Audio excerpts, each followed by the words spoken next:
Before we start the meeting, call-in user, first 6 digits, 8606.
Mr.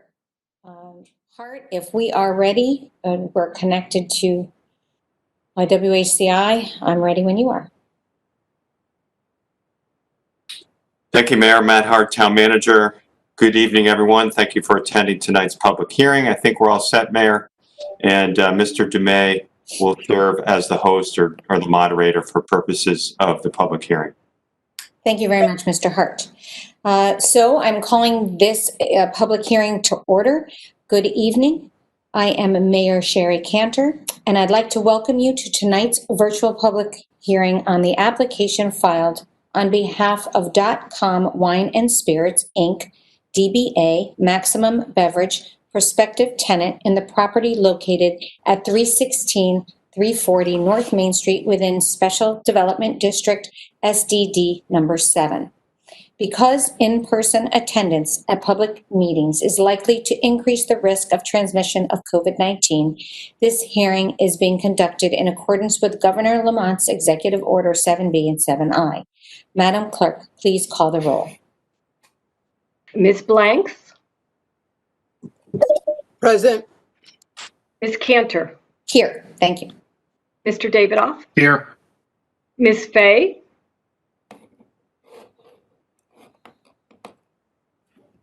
Ms. Fay? I think she was on the phone. Mr. Gold? Wait, I'm here. Okay, You guys Mr. mind- Gold?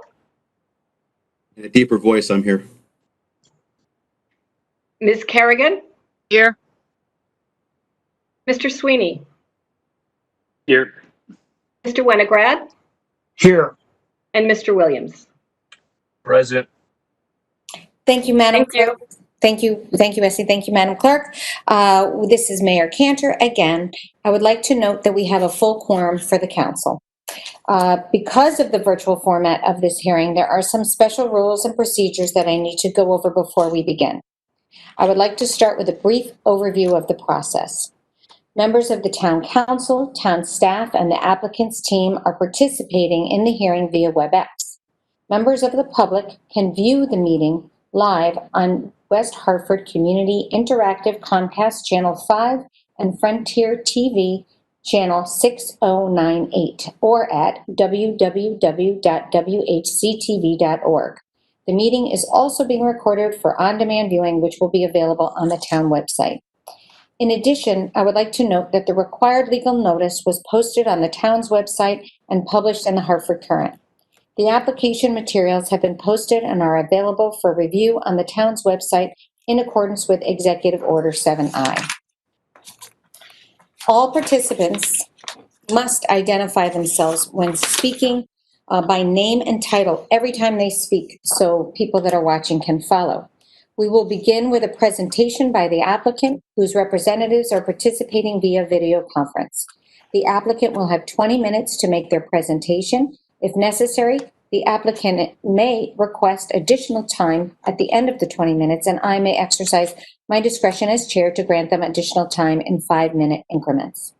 Following the presentation by the applicant, we will open the floor to members of the public, and I will explain how that process will work in a moment.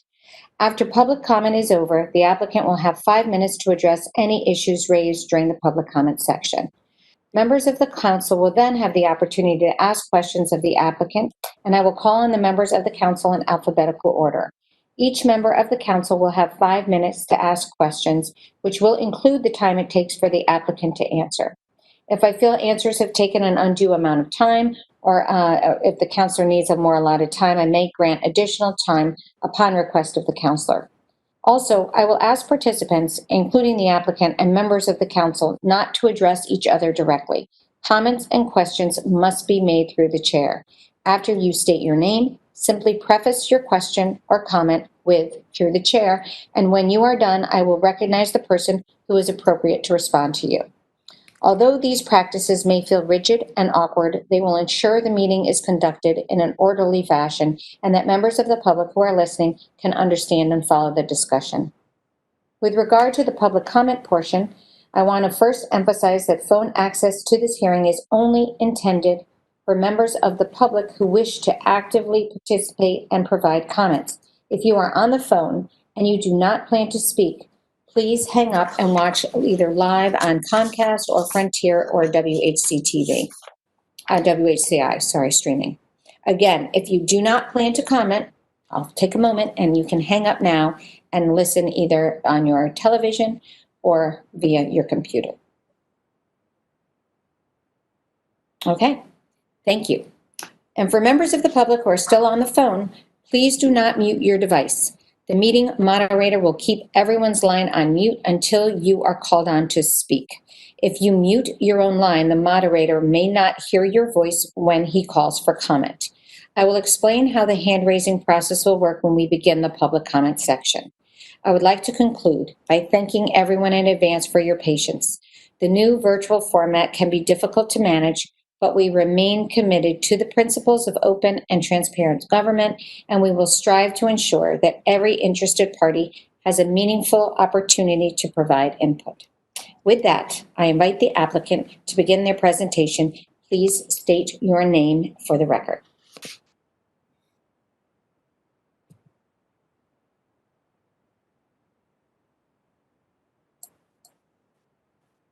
Mayor Cantor, can you hear me? Now, yes, now.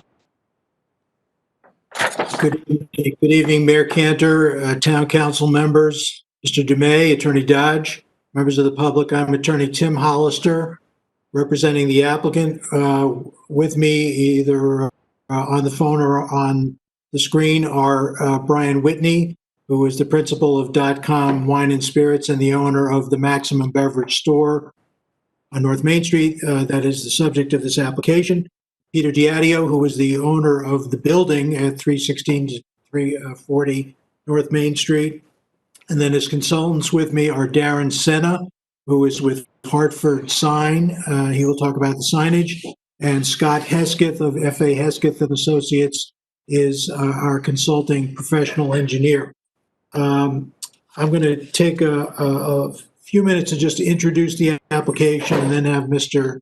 Senna and Mr. Hesketh explain the technical aspects. This is an application to amend Special Development District Number 7 to allow Maximum Beverage, a wine, a liquor and beer store, to move from its present location at 330 North Main Street, which is on the west side of North Main Street next to Blue Plate Kitchen, to the east side of North Main into the east-facing unoccupied tenant space, approximately 7,700 square feet, which is people think of as being behind Whole Foods and next to Anytime Fitness.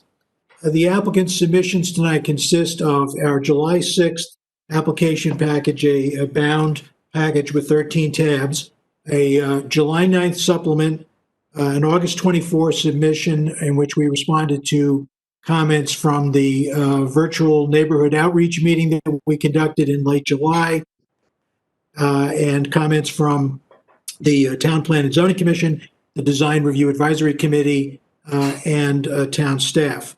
And then this morning, we responded to a September 2nd letter that was sent in last week by Attorney Consoli on behalf of Robert Udolph, and I sent that to Ms. LeBeau and Mr. Dumais, and I assume the council got a copy of that. Just in terms of procedural compliance, as the mayor noted, the hearing notice was published as required. There was a voluntary mailing by the town staff to owners within 300 feet of the subject property.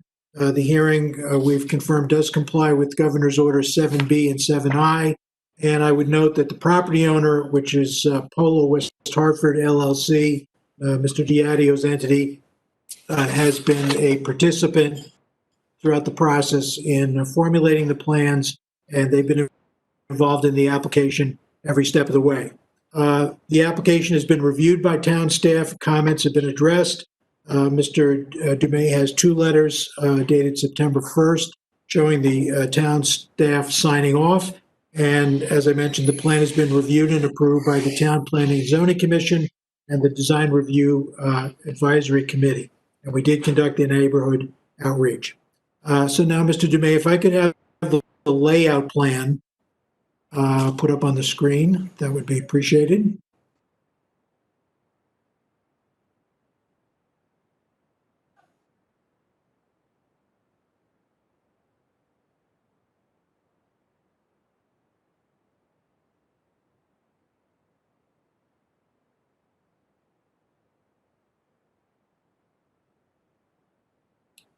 Okay, Todd, if you could scroll down to the layout plan, that would be which is the next, I believe, the next to last. There it is.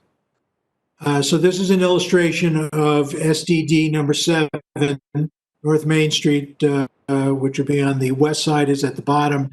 And SDD number 7 encompasses the long building that goes south to north, 316 through 340 North Main Street, but it also encompasses 342 and 348 North Main, which is at the lower left portion of the plan here, and also 2495 Albany Avenue, which would be in the upper left-hand corner.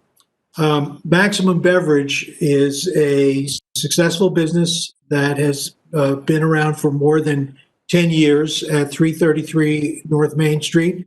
It is notably one that has thrived during the pandemic, including a very expanded home delivery service. And in round numbers, it offers 3,000 wines, 1,000 beers, 1,500 spirits, who knew, and 1,500 weekly customers.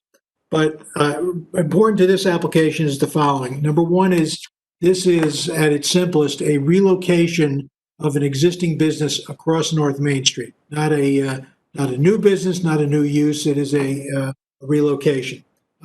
Maximum Beverage, Mr. Whitney, and consulting engineer Scott Hesketh have thoroughly documented what's probably the most important fact about this application, which is that most visits to the store are less than 15 minutes. This is a so-called in-and-out type of retail establishment, and half of the business is conducted on Friday and Saturday. So the parking needs will be minimal, especially compared to the straight line square footage calculation that we usually do for parking demand. And the entrance to the store is proposed in the plan to be marked with 15-minute maximum parking spaces. And we believe that those spaces in and of themselves will satisfy most of the demand.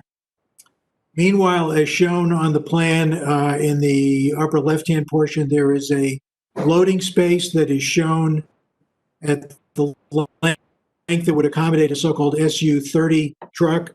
There are no tractor trailers that make deliveries here. They are all either box trucks or vans, and so there's a amply sized loading space, and it is outside of the flow of retail traffic in the parking lot and the driveway on the east side of the building.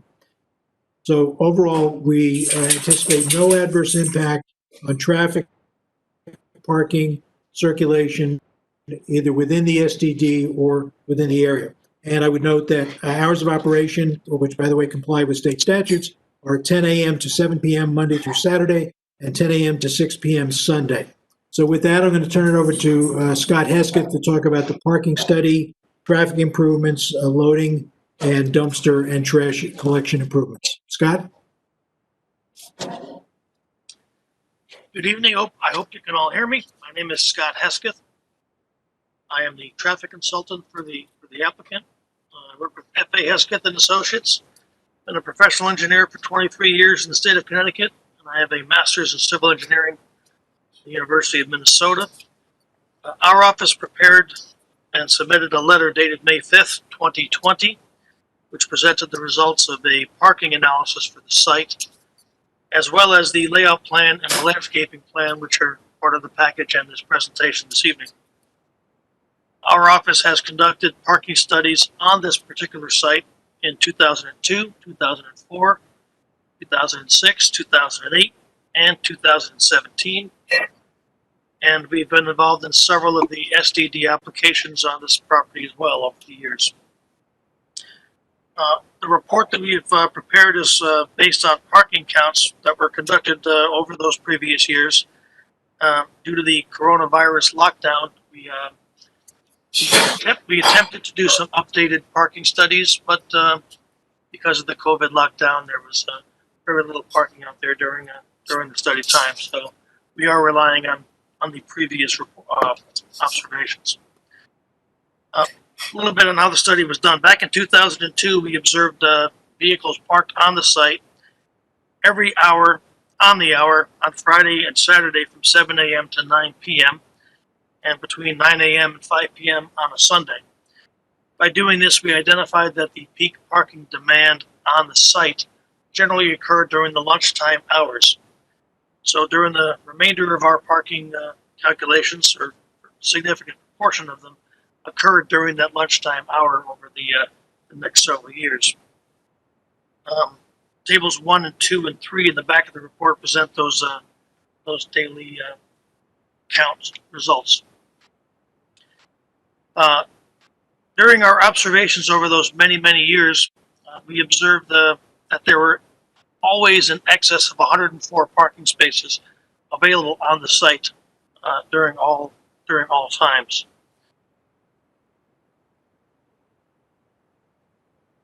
We did a total of 137 individual observations, and on 4 occasions, at the rear of the facility in what we call Lot E, which is behind the Whole Foods and in front of the proposed site where Max Beverage is to be located, there were only 4 occasions out of 137 observations where there were fewer than 25 available parking spaces in that area of the site.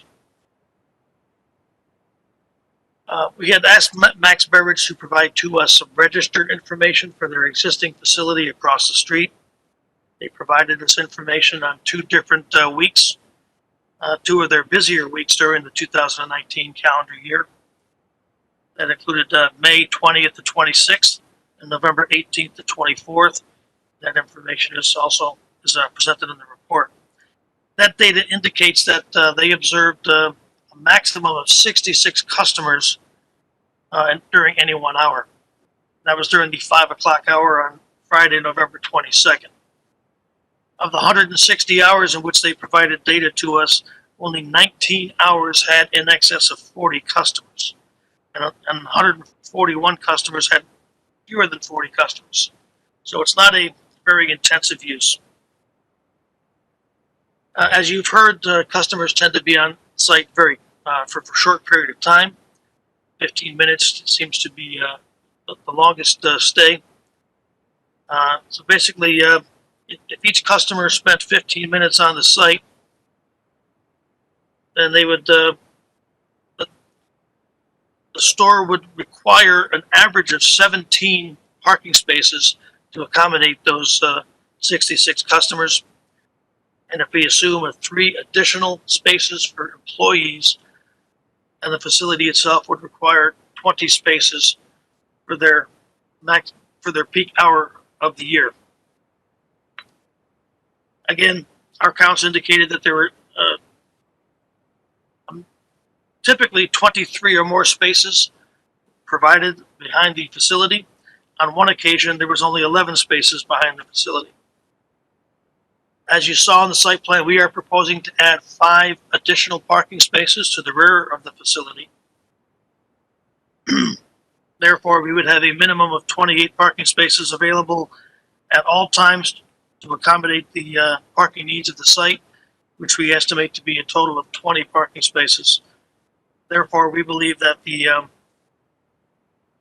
parking supply at the rear of the facility will more than adequately address the parking needs of the site. Turning to the layout plan again, for the town of West Hartford regulations, the site requires, by calculation, a total of 656 parking spaces.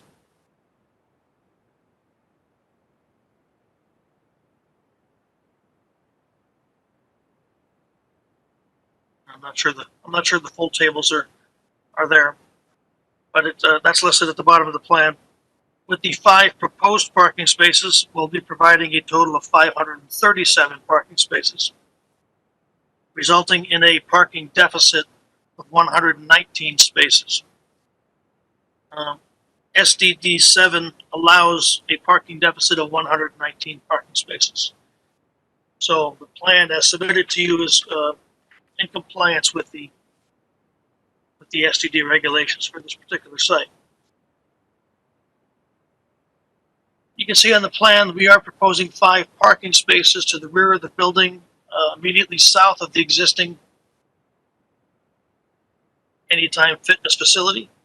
Those are the spaces to the right on the plan where it's labeled install 5 parking spaces. That's correct. In order to service those spaces, we are proposing a set of stairs between the parking spaces and the concrete plaza area behind the facility. And that way customers will not have to walk in the flow of traffic to access the facility. At the request of town staff, we have proposed 2 speed bumps in the main drive aisle behind the facility, along with a improved double yellow center line separating the direction of traffic in each direction.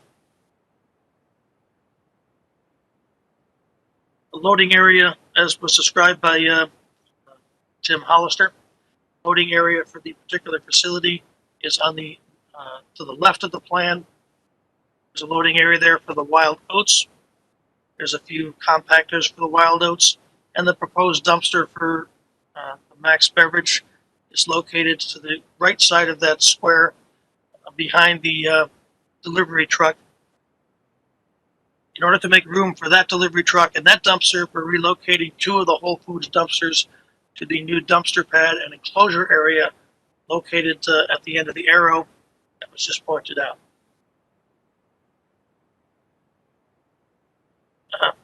10 of the parking spaces in front of the Max's beverage site will be labeled as 15-minute parking. Those are the ones with the hexagon A. There are 6 immediately in front of the plaza and 4 on the opposite side of the parking aisle.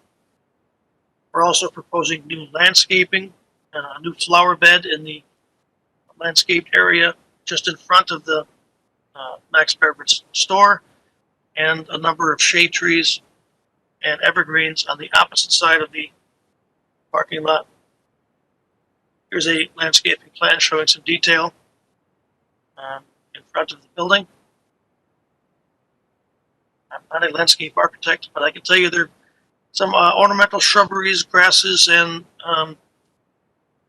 seasonal flowers in that bed for color and aesthetic purposes. Some existing trees in that area, which are not in good health, will be taken out in order to accommodate the new plantings. In summary, the proposed plan meets the SDD parking requirements and, in my opinion, provides sufficient parking to service the proposed use in this area. That concludes my presentation. I guess I'll hand the microphone back over to Tim Hollister for the next speaker. Tim, you are approaching the 20-minute mark, so if we could wind up the presentation in the next few minutes, that would be appreciated. Thank you. Okay, Darren Senna, can you go quickly through the slides? You're on the signage. Todd, there's 5 slides that you have. Darren Senna, Hartford Sign and Design. Todd, are you putting that up?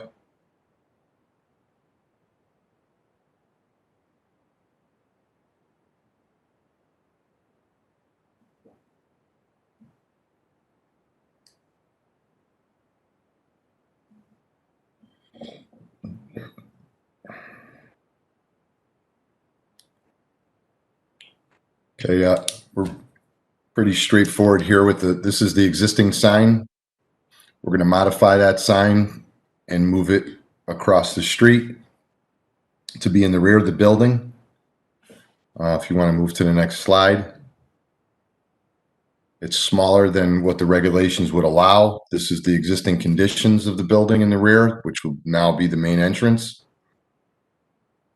And we're proposing to place that sign over the door along with a shed roof style awning, still to be determined. And then more important, that would be the night shot. It'll be internally illuminated channel letters. Again, the same sign that's existing across the street.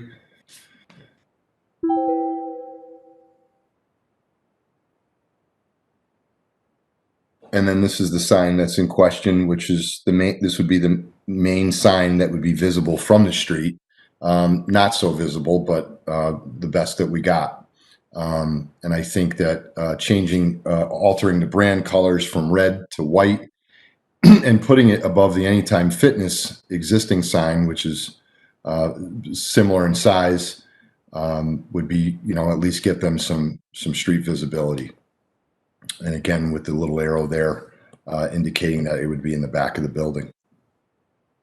Again, pretty straightforward and concise with everything else that's going on there on the property.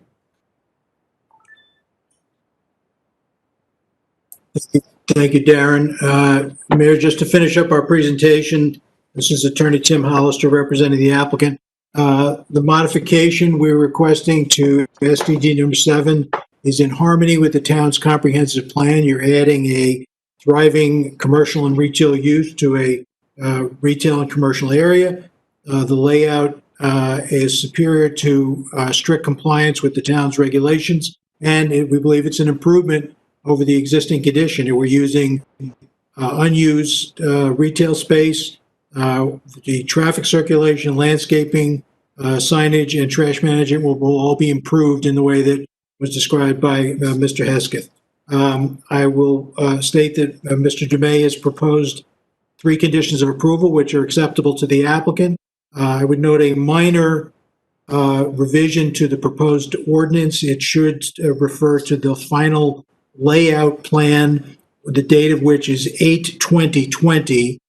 No, I believe the earlier date was 7/8/20. So that correction should be made. But otherwise, I will end our presentation now. Thank you for your attention, and reserve my 5 minutes for response when that's appropriate. Thank you, Mayor. Thank you, Attorney Hollister. Appreciate that. And now we will move to the public comment portion. We have afforded the public the opportunity to either comment in writing or live on the phone, which we will begin in a moment. Written comments we received have been published on the town's website as a PDF and are embedded in the online agenda. All written comments have been provided to the council and the applicant for review. I will ask the town clerk to read into the record the names of the persons who submitted written comment. Ms. LeBreau, could you read the names? Yes. We've received from Sharon Rothbaum, 46 Proctor Drive. We also received a number of signed support letters that were written through Maximum Beverage and signed by the following individuals. John Braverman, 14 Governors Row, Julie Hoffman on Varden Road, Janet Olson, Fox Chase Lane, W.C. Malloy on Bonneview Road, Allison Zito, 114 Bainbridge Road, Robert Slifka, 94 Grennan Road, Agatha Adams, 139 Wilfred Street, Craig Stasulis on 11 Golf Road, Gary Welch, 11 Northmore Road, Susan Caller, 107 Lyman Road, Jonathan Slifka, 45 Fairfield Road, Mark Hanlon, 52 Bentwood Road, Jose Ruiz, 14 Lexington Road,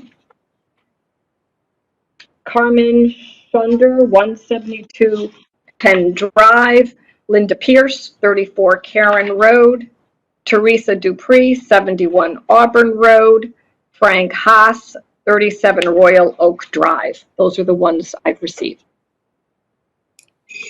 Thank you, Ms. LeBreau. We will now move on to live call-in comments. There may be already some members of the public on the phone line, but if anyone else would like to comment and has not dialed in, please dial 1-408-418-9388. That again is 1-408-418-9388. Access code 132-445-2729. Access code 132-445-2729. You will have 3 minutes to speak, except that anyone who is representative of the duly authorized group, they may speak for 5 minutes. All speakers must state their name and address. As a reminder, phone access is only for members of the public who wish to speak. If you do not wish to speak, please hang up and listen on TV or streaming on the internet. I will briefly explain how the hand raising will work. I mentioned it before. Unfortunately, our conference technology does not allow us to identify individual callers by name. Therefore, the moderator will randomly unmute one call-in line and ask everyone to say their name at the same time. The voice that we hear will belong to that sole person whose line is unmuted. That person will then be recognized by the moderator and asked to restate their name and provide their street address. We will repeat this process until we have unmuted every phone line. It is very important that you say your name each time you are prompted by the moderator. If the moderator unmutes a phone line and does not hear a voice after the prompt, that phone line will be removed from the hearing. If you have called in and are also streaming the meeting on YouTube or watching on TV, please silence your other device when you speak. Otherwise, there will be a pretty severe echo because there's a delay on the TV broadcast and the streaming broadcast as well. All right. All speakers shall be confined again to 3 minutes. Out of respect for everyone who wishes to speak, I will strictly enforce this time limit. And finally, all comments must be germane to this application. I ask everyone to be respectful. Obscene, offensive, or threatening language will not be tolerated. Anyone who violates this rule will receive a warning, and if the conduct continues, I will ask the moderator to mute that person's phone line for the remainder of the meeting. And if the violation is egregious, that person will be muted, I'm sure, immediately, but I'm sure that will not happen. Madam Moderator, please initiate the public comment. Thank you. I think, actually, Senior, not Madam Moderator, Mr. Moderator. Thank you. Thank you, Madam Mayor. Call-in user first 6 digits 860614. I will unmute your line now. When I unmute you, please state your name and address for the record. You are now unmuted. Yes, good evening, Mayor Cantor, members of the council. This is Scott Regina from Anytime Fitness. Can you hear me okay? Yes. Okay. I've been working on this project, obviously, with Brian, Mr. Diadio. I've not yet met Mr. Hollister, Attorney Hollister. 10 years ago, we opened under the same conditions, going through the SDD process, and we have expanded our club 4 times since then. We have grown considerably over the years in both membership and usage of the facility. I'd like to say in advance that we are in support of this application. We're excited to have a new tenant, Maximum Beverage, in the plaza. We believe they will be a complement to our operation with the retail hours and the additional draw of the traffic. We are excited to see additional improvements such as speed tables in the parking lot, additional sidewalk improvements, landscape improvements, repairs, and so on. A couple concerns that we do have.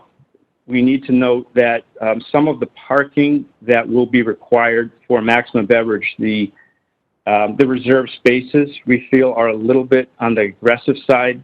We would like to see a maximum of 4 spaces in the front row with an additional 4 spaces in the back parking lot. Brian and I had also spoke about moving those spaces slightly further to the north, which would be on the far side of the crosswalk.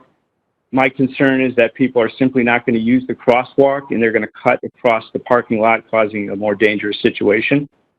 As far as the 15-minute front row, I believe that would work well for the time frame for Max Beverage. As far as additional spaces in the back, labeling those 15-minute would be an exception to the plaza, as there are no additional reserved spots for any other tenants in the plaza. And we'd like to cooperate as best as possible, making sure that our customers can use those spots on times when it's not peak times for Maximum Beverage. And Brian and I had spoken about ways we can enforce that.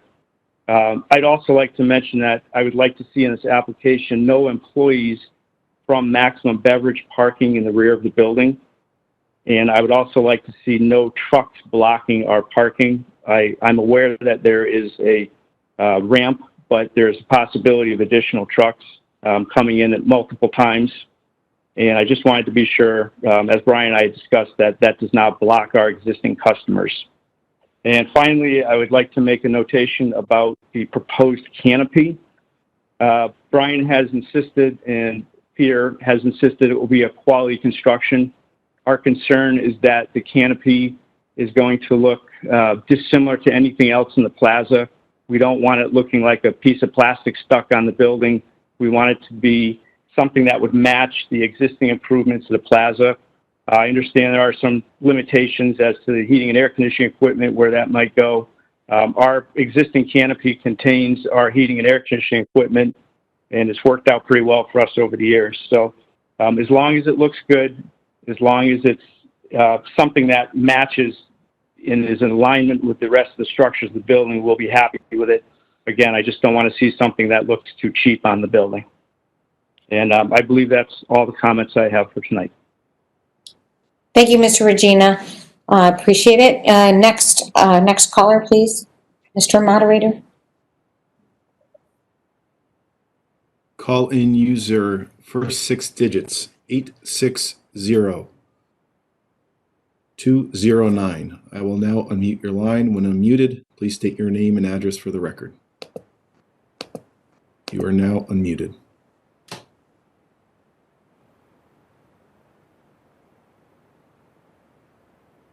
Caller 860209, are you there? If not, I'll move to the next caller.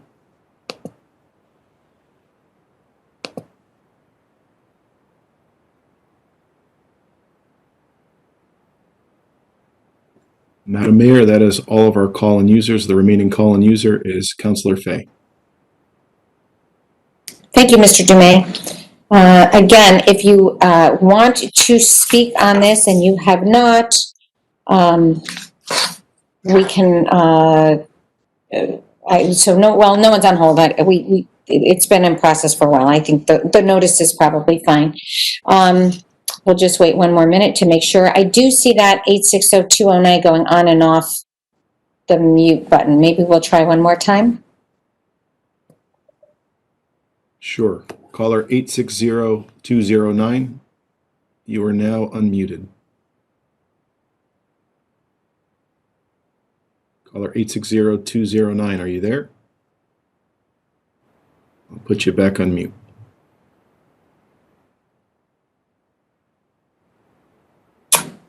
Okay, very well.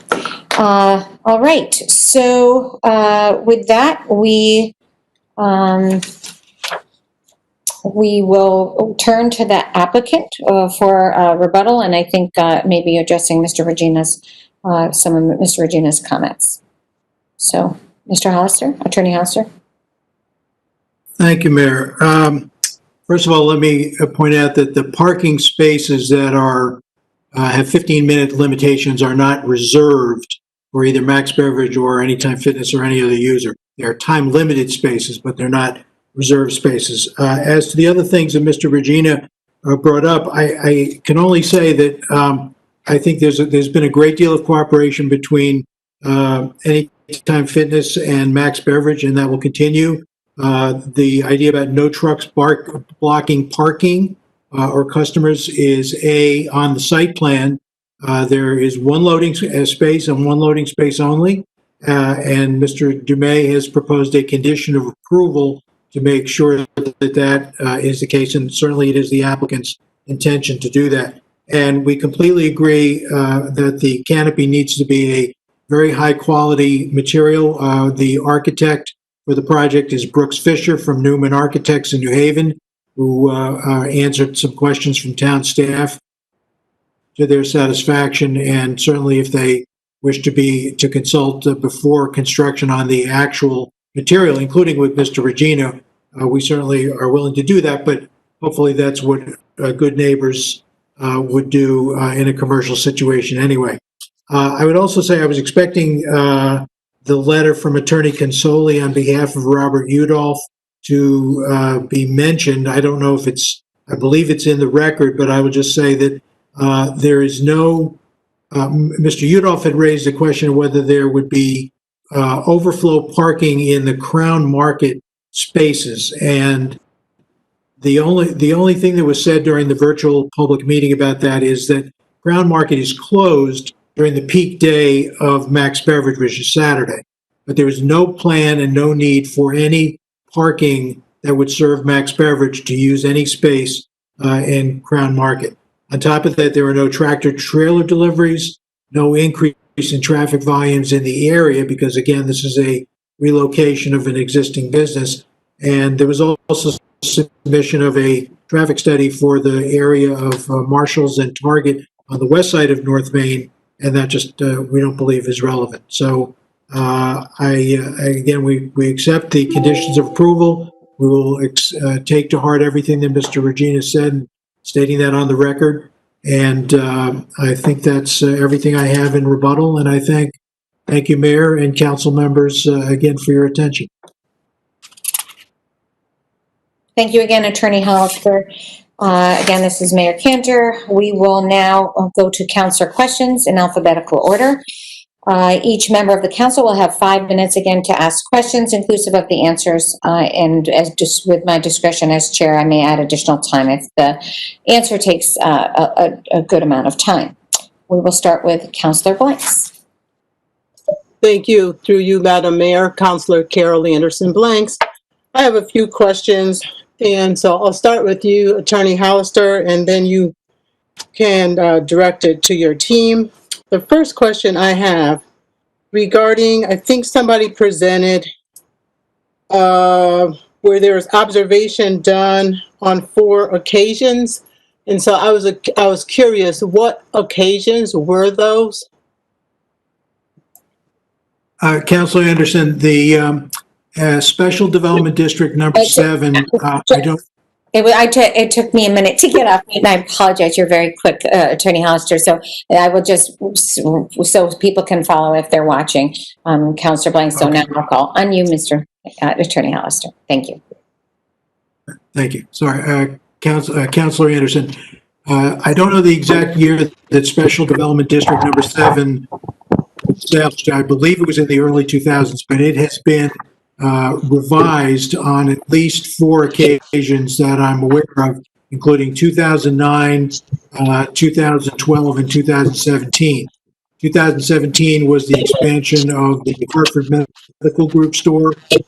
There was an SBD revision for Whole Foods. Mr. Hesketh referred to Wild Oats, now Whole Foods. And then there was, let's see, I'm blanking on the name of the other store. But anyway, studies of the parking have been done in the past in connection with the establishment of new retail tenants within the SDD number 7. So that was the occasion for the parking studies. Thank you, Mr. Hollister. Back to you. My mutement's a little slow today.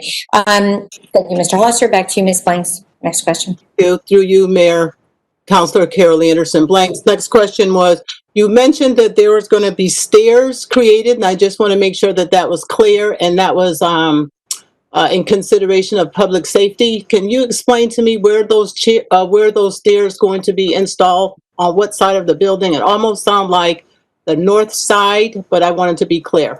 Thank you, Councilor Blanks. Attorney Hollister.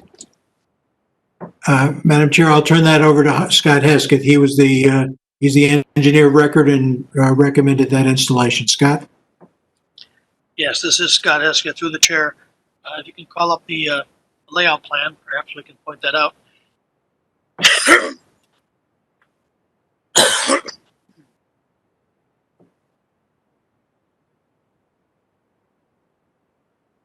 Mr. Hesketh, I don't think we couldn't hear all of what you said. So if you could just repeat it as a north. Certainly haven't said much yet, but yeah, if you look at here, this is a copy of the landscape plan. We're showing 5 new parking spaces to be painted south of the Anytime Fitness location.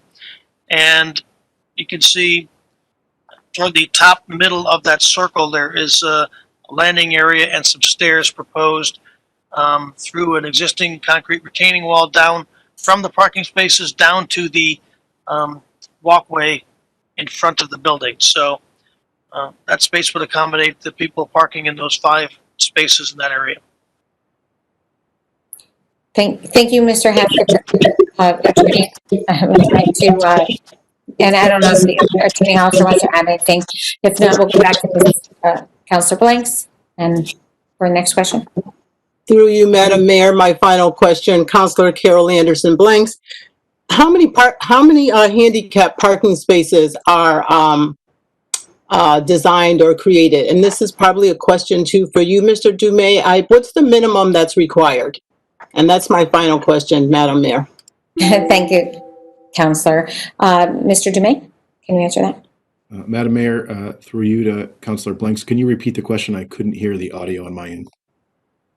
Through you, Madam Mayor, I wanted to know the number of handicap parking spaces that were going to be created and what is the minimum required? Thank you, Councilor Blanks. Mr. Dumais? Through you, Madam Mayor, Councilor Blanks, the minimum required is a function of the total number of parking spaces within the entire shopping center plaza area. It's actually regulated under state building code, so it's under the purview of our building official. Since we're only adding 6 new parking spaces, that does not trigger, to my knowledge, any additional handicap parking spaces be provided. It's usually a factor of every 10 spaces where that kicks in a possible new ADA compliance requirement. Thank you, Mr. Dumais.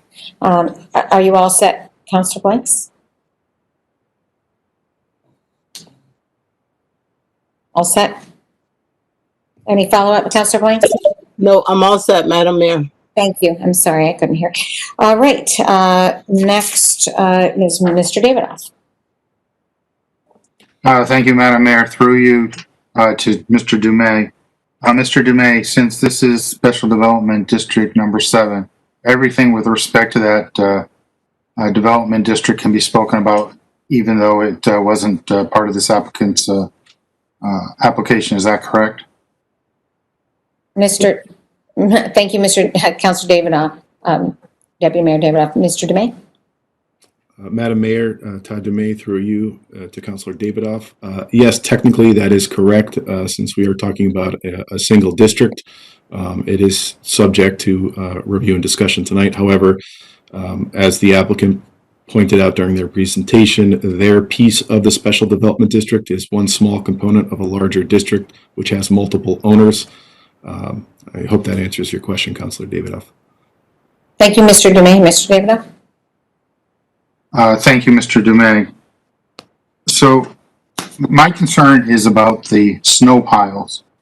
And we have them in the back, and then we have a huge mountain on the corner of North Main Street and the driveway into Walgreens right by that Companions for Living. And that, during very snowy season, stays there for a very long time. And in my opinion, and I think many people, it's quite unsightly. It's not as bad as the one near the post office, which has a name usually, but it's pretty unsightly for the entire plaza. And I think what we're trying to do in this neighborhood and in the four corners here is try to give the appearance that this is a premier shopping location known as Bishop's Corner. And when that snow just remains there, it just really deters from the aesthetics of the entire plaza. So perhaps through you, Madam Mayor, to Mr. Diadio, is there any plans that could be done to mitigate that huge snow mountain when it gets to a certain amount of snow? Through you, Madam Mayor. Thank you, Mr. Davidoff. Mr. Diadio? Thank you, Madam Mayor.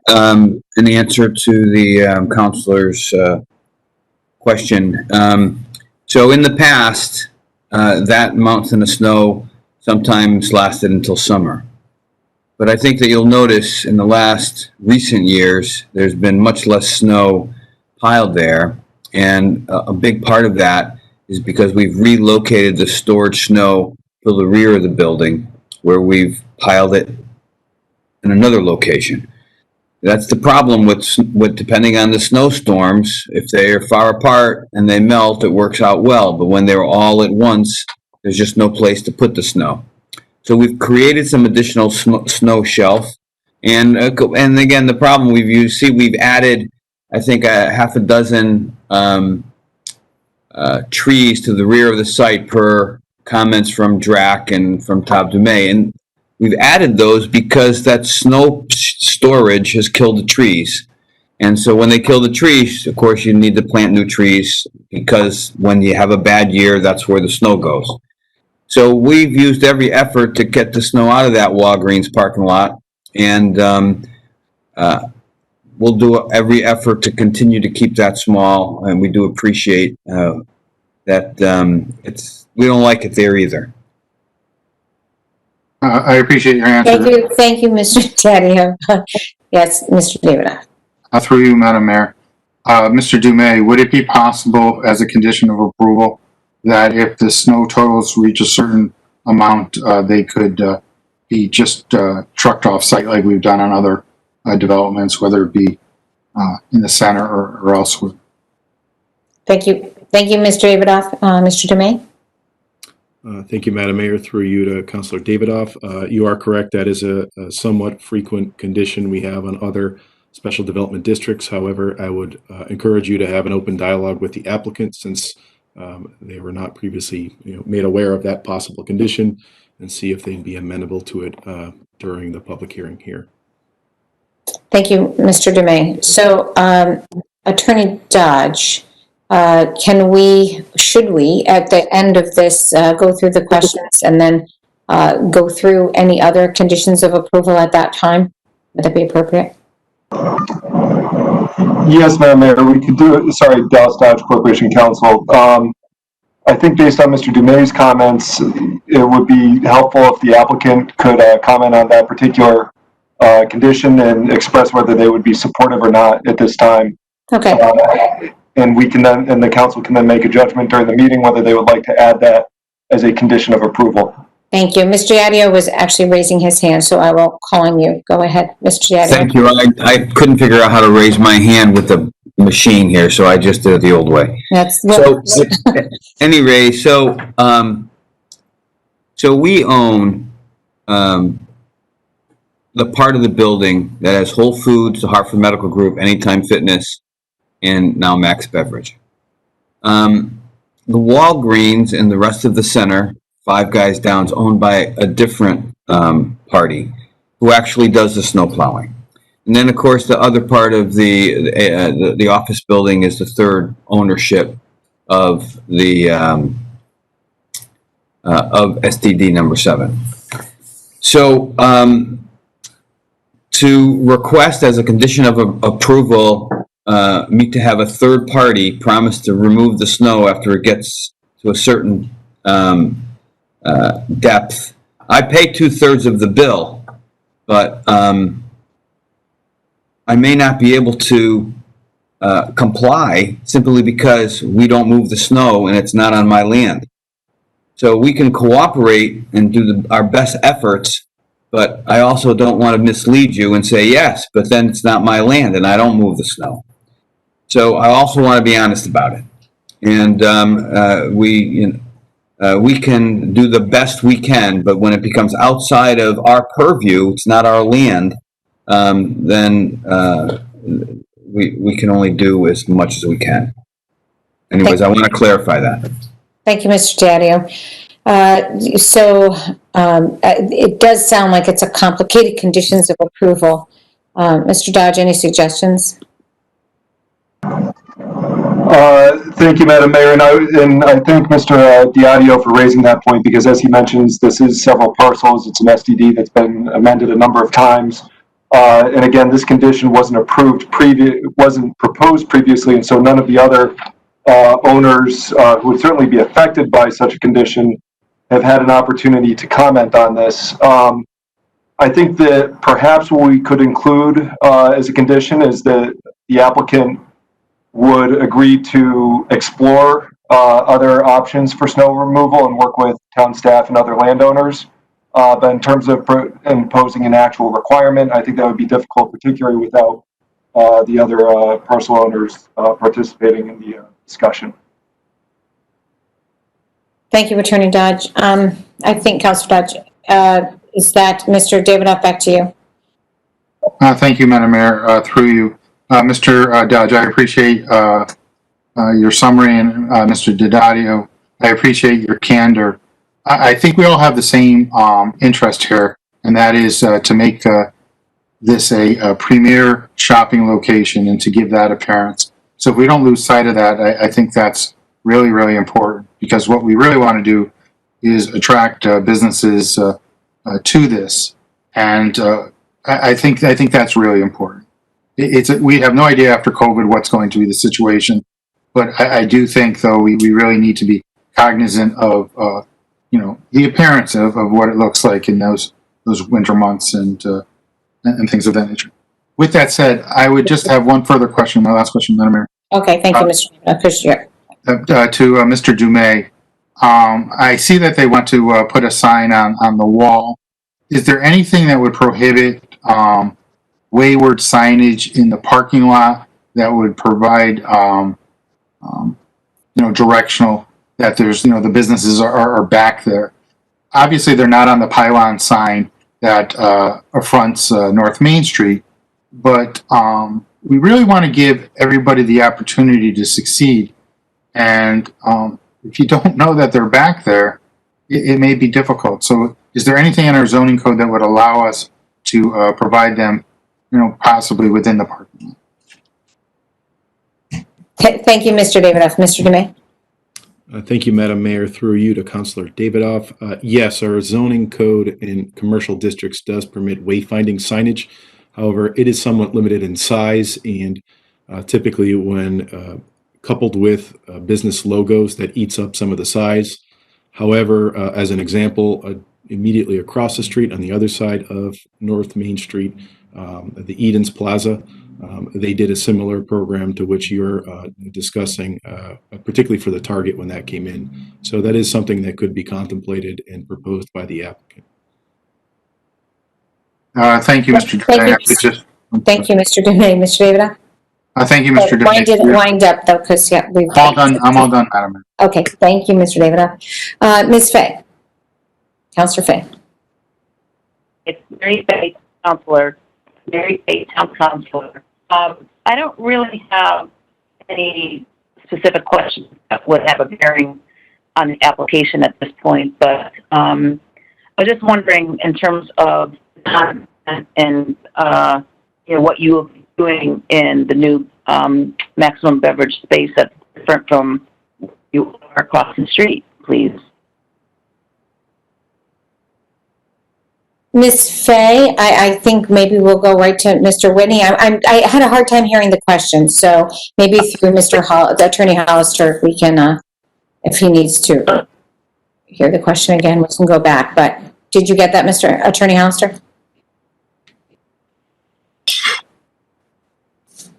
I think it's use, any revisions in use in the new building, is that correct?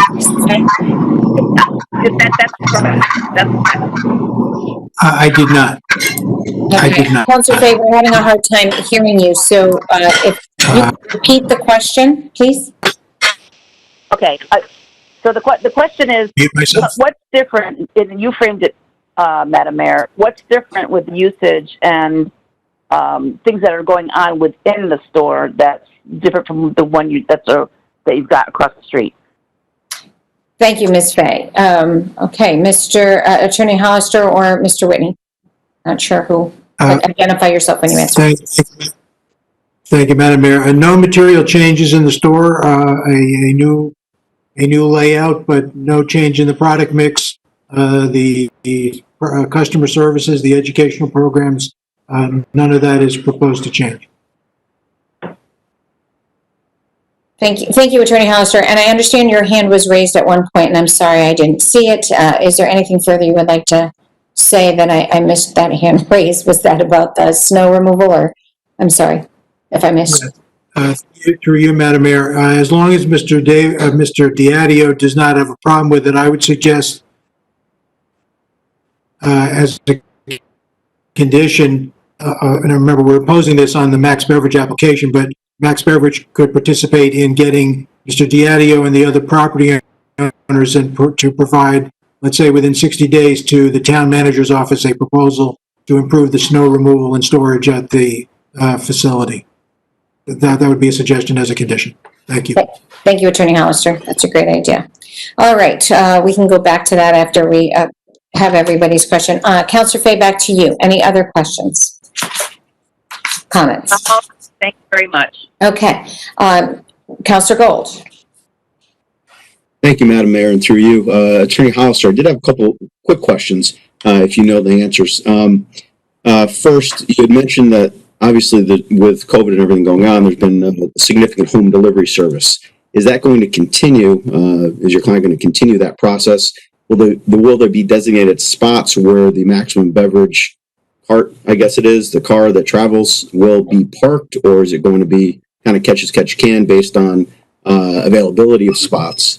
How many potential vehicles will be conducting the home delivery service? That's one, but maybe we can take it one step at a time.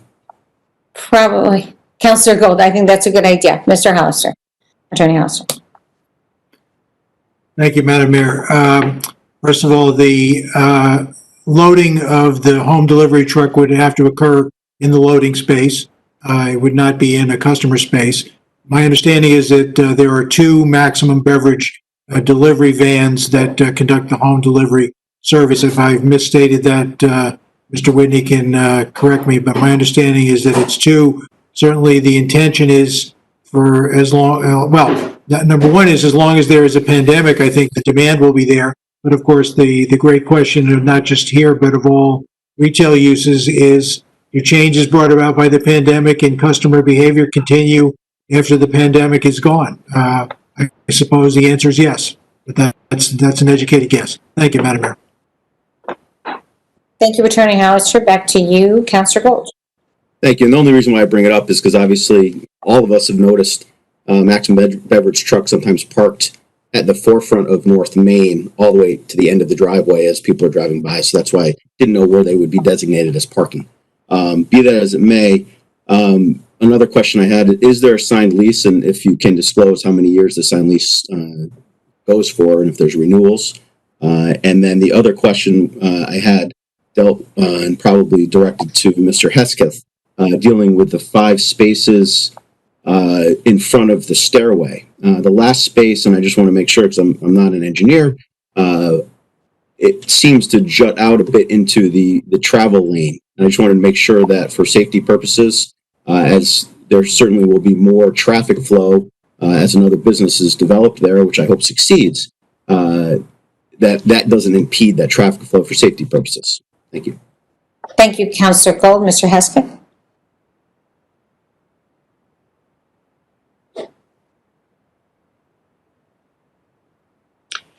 This is Scott Hesketh, through the chair. Now, the parking spaces were laid out to maintain a minimum 24-foot wide travelway for traffic on that circular roadway.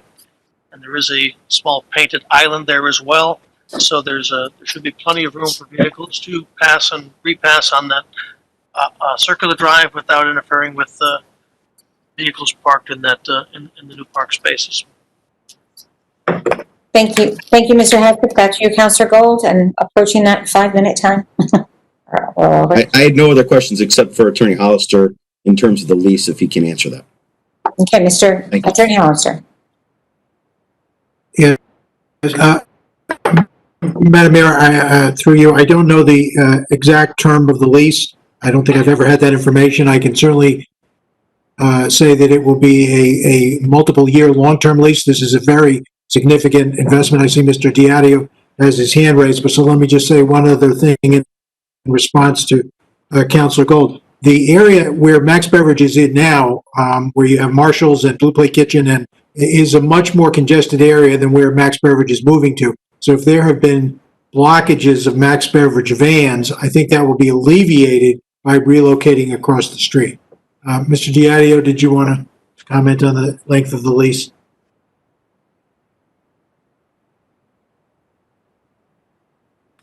Go ahead, Mr. Diadio.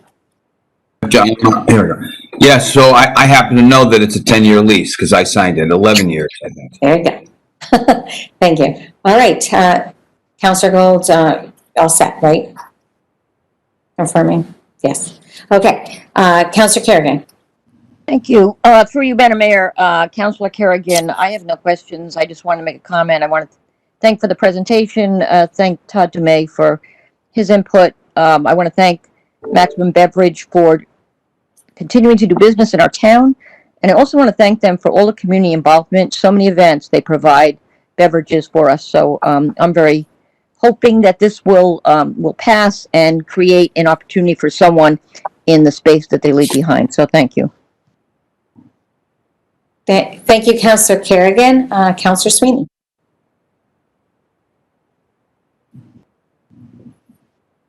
Right. No, I don't have any comments. I would like to specifically thank the Whitney family for their continued investment in the town of West Hartford and support this move.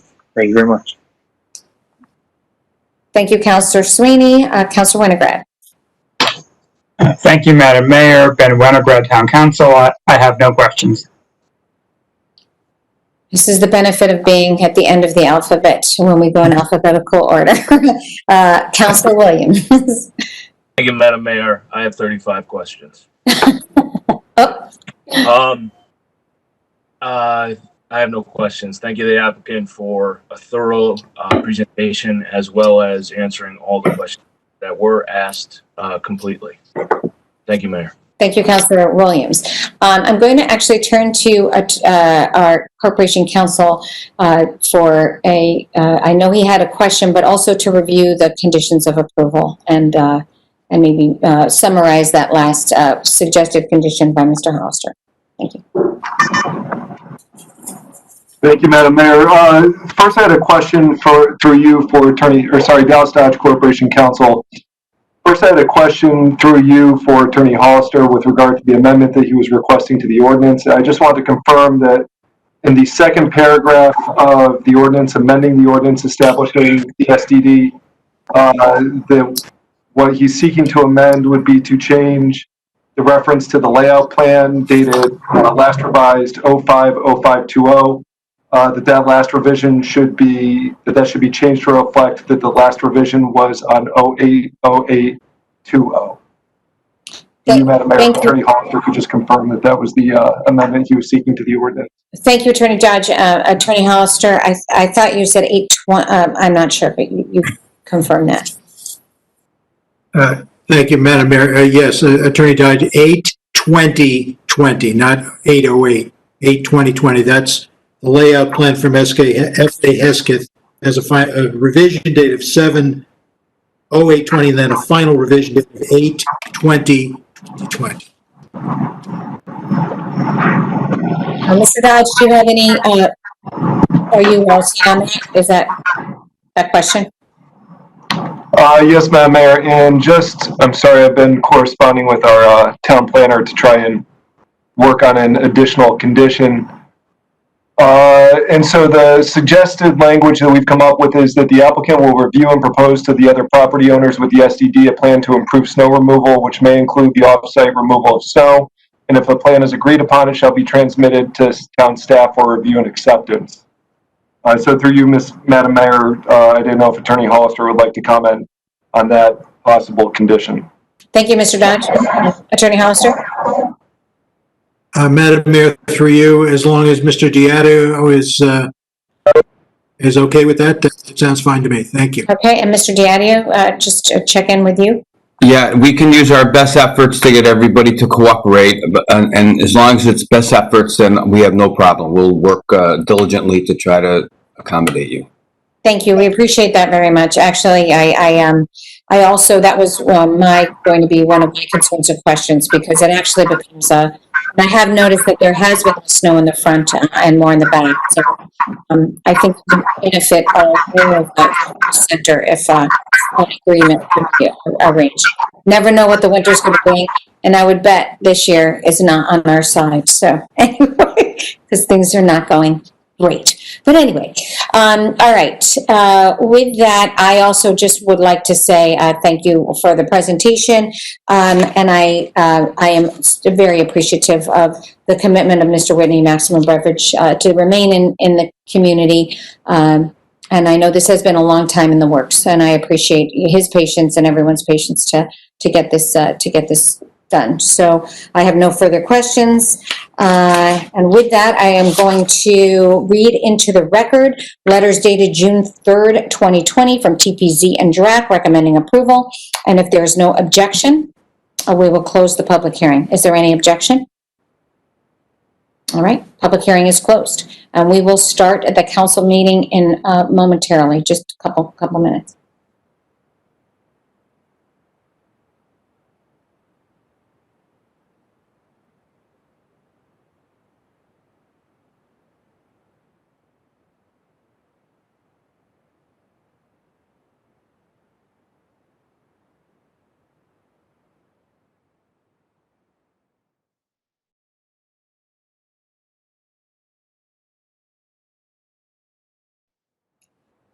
All right, I would like to call, one second, I have a couple of notes. I want to call the September 8th, 2020 Town Council meeting to order.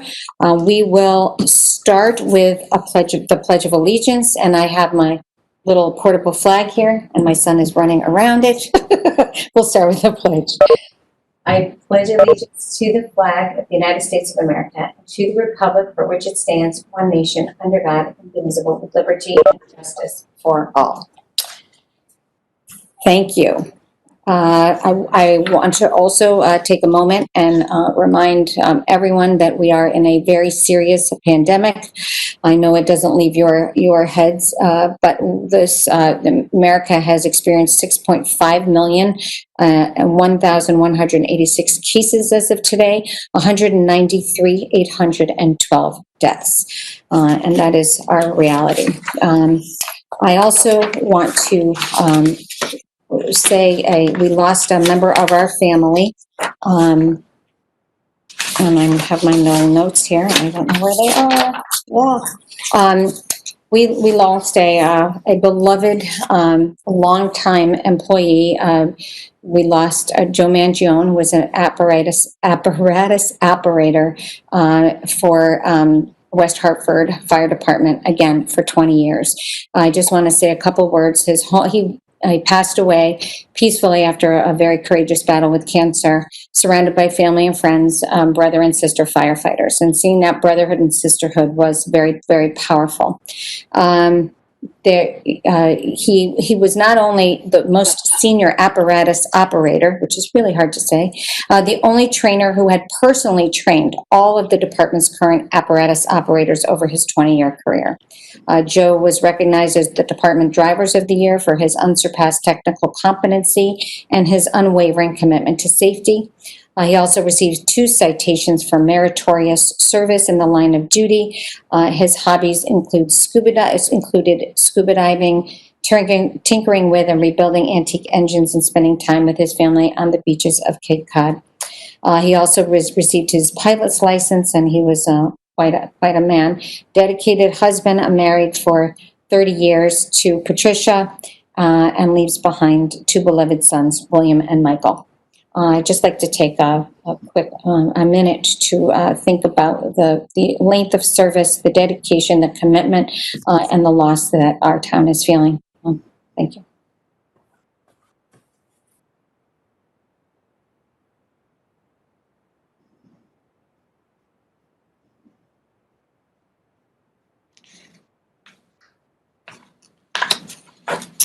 And just one added comment, there are donations to the Muscular Dystrophy Association. You can visit the web page that listed his obituary if you would like a link. With that, we will go to roll call. Ms. LeBrun. Ms. Blanks? Ms. Cantor? Here. Mr. Davidoff? Here. Ms. Fay? Ms. Fay? Mr. Gold? Here. Ms. Kerrigan? Here. Mr. Sweeney? Here. Mr. Winograd? Here. And Mr. Williams? Here. Thank you. Thank you, Ms. LeBrun. Without objection, I move to approve the town council minutes for the August 12th, 2020 meeting.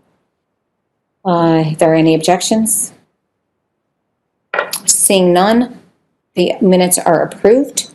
Public forum, any resident or taxpayer of the town who wishes to address the council regarding any item on the agenda which is not otherwise subject to a public hearing may call 408-418-9388. That's 408-418-9388. Access code 132-145-2729. That is 132-145-2729. And we will wait 2 minutes just to make sure that we aren't missing anybody.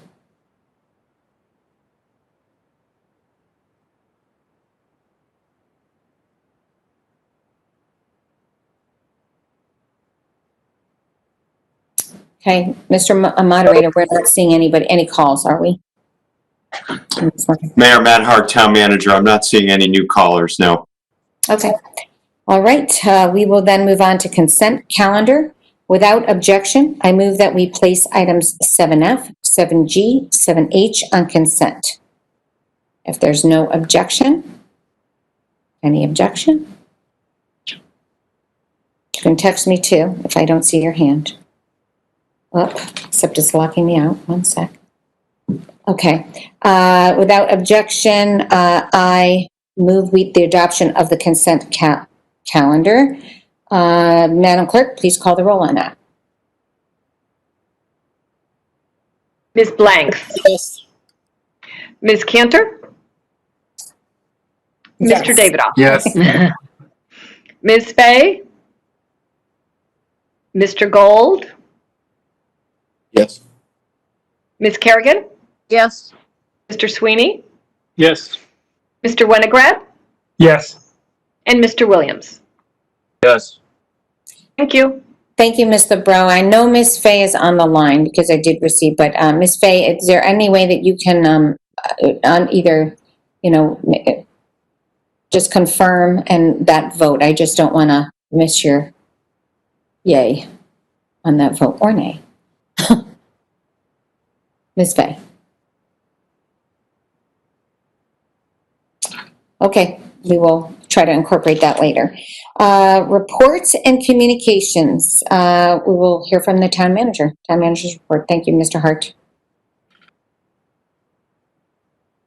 Thank you, Mayor. Matt Hart, Town Manager. And Mayor, thank you for your kind remarks regarding operator Joe Mangione. He certainly will be missed, but we know his legacy will live on within the members of the department. So let me start off with a couple of items this evening. First, touching on a COVID-19 update. Right now, or as of this morning actually, we had 804 confirmed positive cases and 136 deaths. You may notice that number has fluctuated a little bit. Actually, it had gone up and then subsequently came down, and that has to do with the state's counts. But that's the most recent data we have. The health district does continue to perform contact tracing. They spent this weekend making calls, working hard on that. The health district, in collaboration with the fire and police departments, they continue to do public outreach in the center, primarily to encourage people to wear a face covering. This past weekend, our police issued 126 verbal warnings, mostly in the Blueback Square area, as opposed to town center. So appreciate their good work there. Our Municipal Operations Committee continues to evaluate league proposals for fall sports, although most of that has been resolved. They're working on the reopening of the Cornerstone Aquatic Center. As you may recall, there's a major capital project underway right now. Town Hall remains at 50% occupancy, and we are open to the public on an appointment-only basis. The library is now open by appointment for 45-minute computer sessions and 30-minute browsing sessions. They are continuing their curbside book pickup service at all three libraries. Moving on to a couple of additional topics. As we all know, especially those of us with students in the schools, the West Hartford Public Schools started today, and with the decision to begin in a hybrid manner, or with a hybrid model, the town, we realize the challenges that many of our families are facing with respect to childcare. So I would like to commend and credit our leisure services staff, Jamie Krajewski in particular, for quickly beginning a hybrid childcare program, which is operating more or less as a camp out of the Elmwood Community Center. The first week is underway right now, and the way this works is this is a camp for the off weeks when the students are not in school and they need to bring their own laptop or their own tablet with headphones. We have the internet access. We group the children in similar grades. There's a maximum of 14 students per group, as outlined in the state guidelines. And each pod will be independent, doing all of their activities together and spending the entire day as a group. And each pod has 2 staff members assigned to them. We also try to provide for as much outside time as possible with games, crafts, engaging in other activities while maintaining social distancing and adhering to the other rules. So hoping this program works out very well. And again, I want to thank our staff for quickly setting that up and getting it underway. The next item I'd like to highlight are our drive-through flu clinics. It's a little bit of a different take. on the flu clinics that the health district has been sponsoring for many years. So this year, they'll be hosting 2 separate drive-through flu clinics, and they can do a maximum of 100 vaccines per clinic. And you probably will not be surprised that the October 3rd event, they're already at capacity. But there is still some availability for the clinic they will host on Saturday the 26th at the Bloomfield Public Works facility.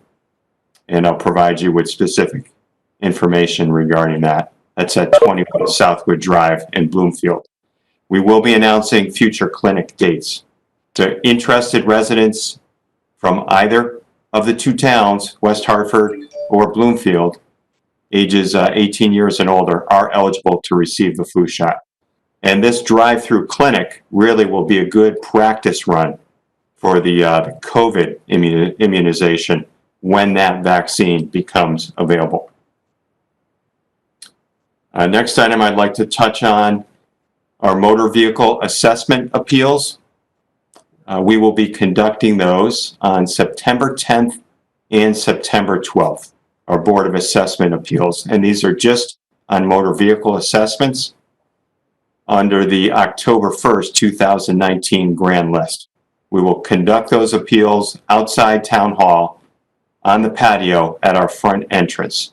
And it will run on Thursday the 10th from 5 to 8 p.m. and Saturday the 12th from 9 a.m. to 12 noon. Appointments are not necessary.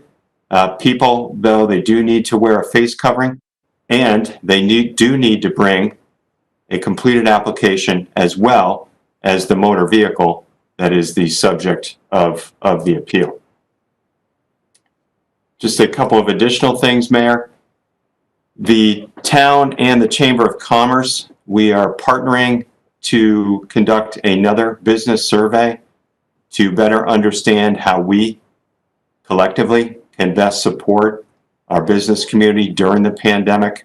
And the results that we gather, we will utilize to advocate for our businesses at both the state and federal government to try to help secure assistance at the local level, and really to make sure that we're doing the best we can to meet the needs of our local businesses and taxpayers. And then the last item I have, Mayor, is I would like to comment on our library director, her retirement, Martha Church.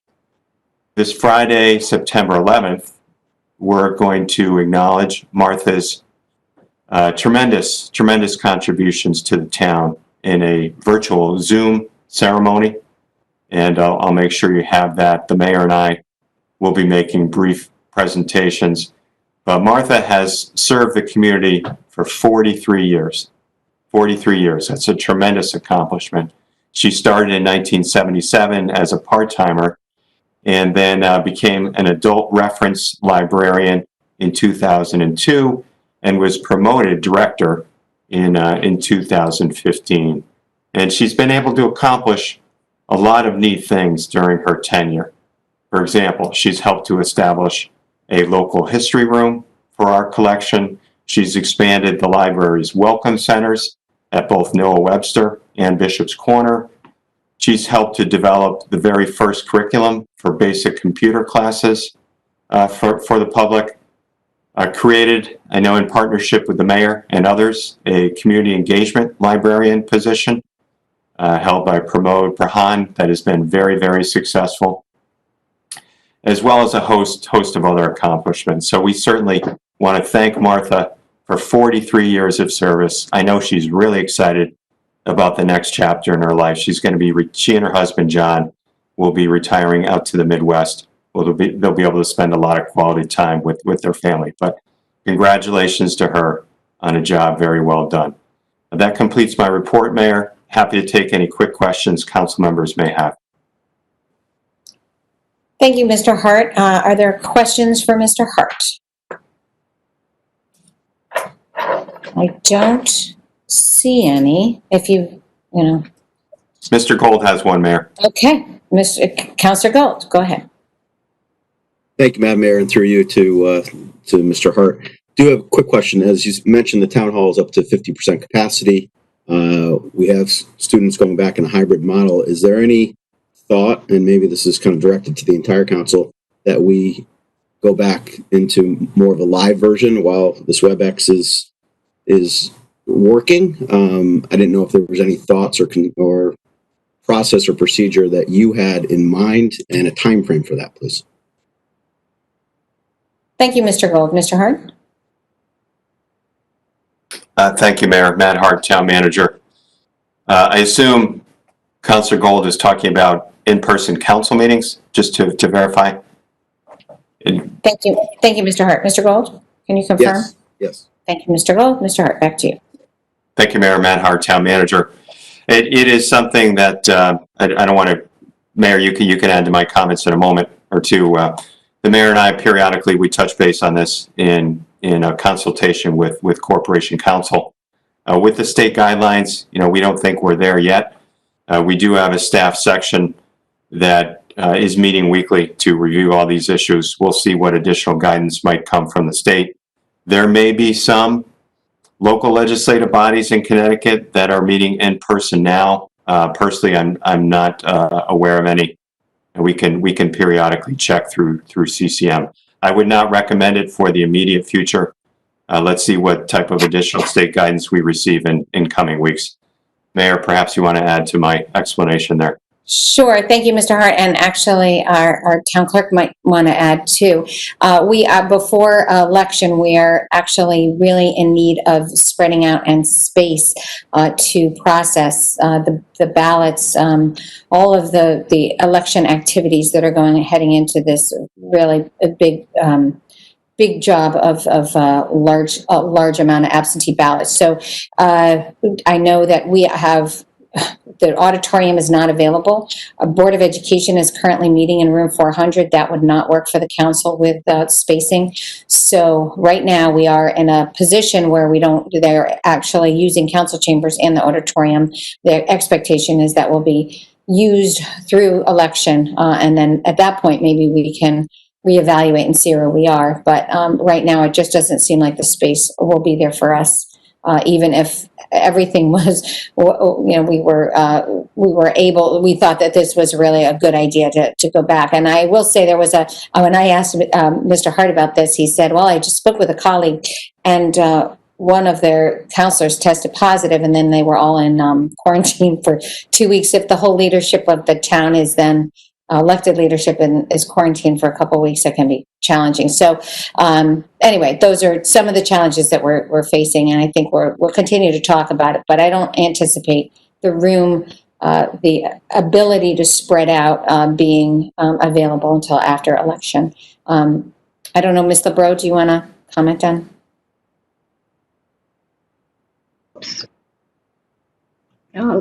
Thank you. As a matter of fact, we just installed 3 computers where you sit, where Mr. Gold sits, and where Mr. Winograd sits today.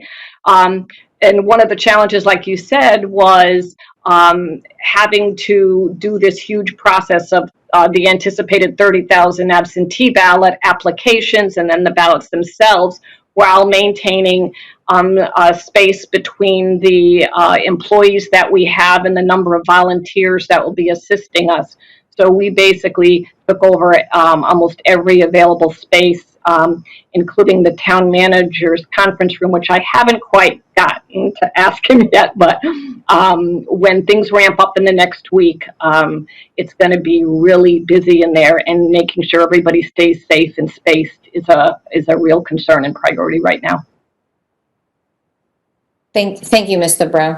Mr. Gold, anything else? No, thank you. I just wanted to continue to start the conversation so that we're prepared when and if there's an opportunity to get back live. Yeah, we're absolutely. I miss seeing everybody live. So I know. Us too. We all do. It's hard. No question. Any other questions for Mr. Hart? Okay, Mr. Davidoff. Thank you, Madam Mayor, through you to Mr. Hart.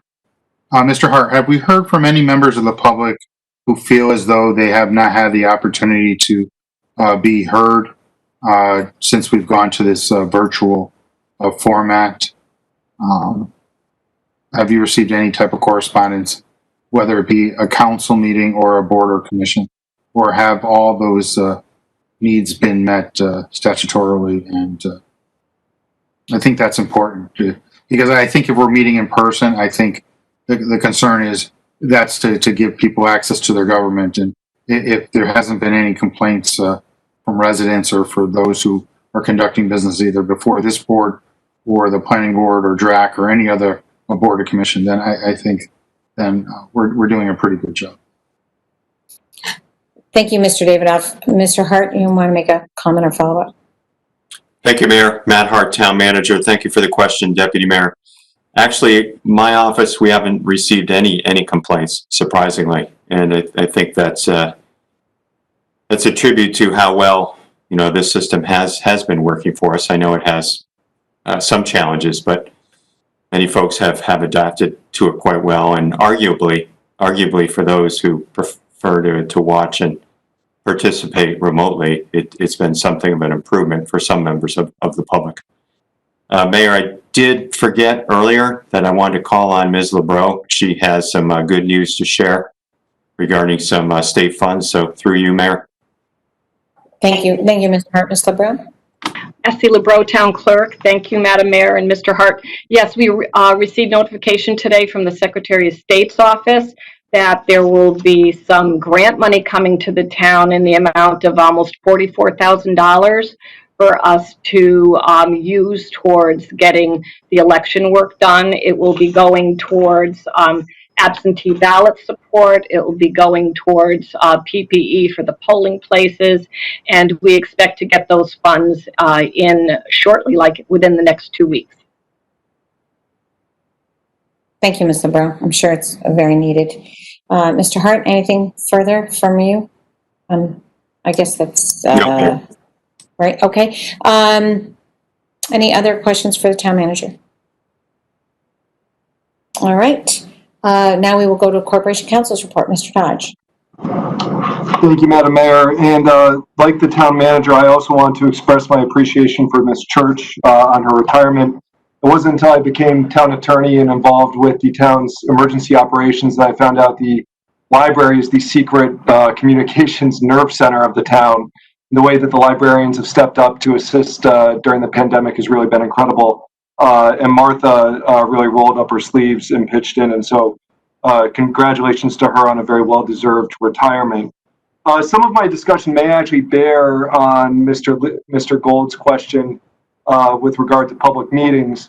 I think one thing that West Hartford has done very well since the inception of the pandemic is that at the beginning of this, before the governor issued Executive Order 7B, there were a lot of questions about, how were we going to continue representative democracy? How were we going to continue functioning as a town government and meeting in a way that was transparent and open? And the governor wisely issued Executive Order 7B, which is what we've been operating under for the last, 5 months since he issued that executive order, which allowed us to operate virtually. And I have to commend both the town manager as well as his staff, my deputy Gina Verano, Ms. LeBreau, and Gerida, who's also been working on this matter, because I think that West Hartford really has stood out among some of the towns in terms of the way that we've been able to conduct our virtual process. It's been very inclusive.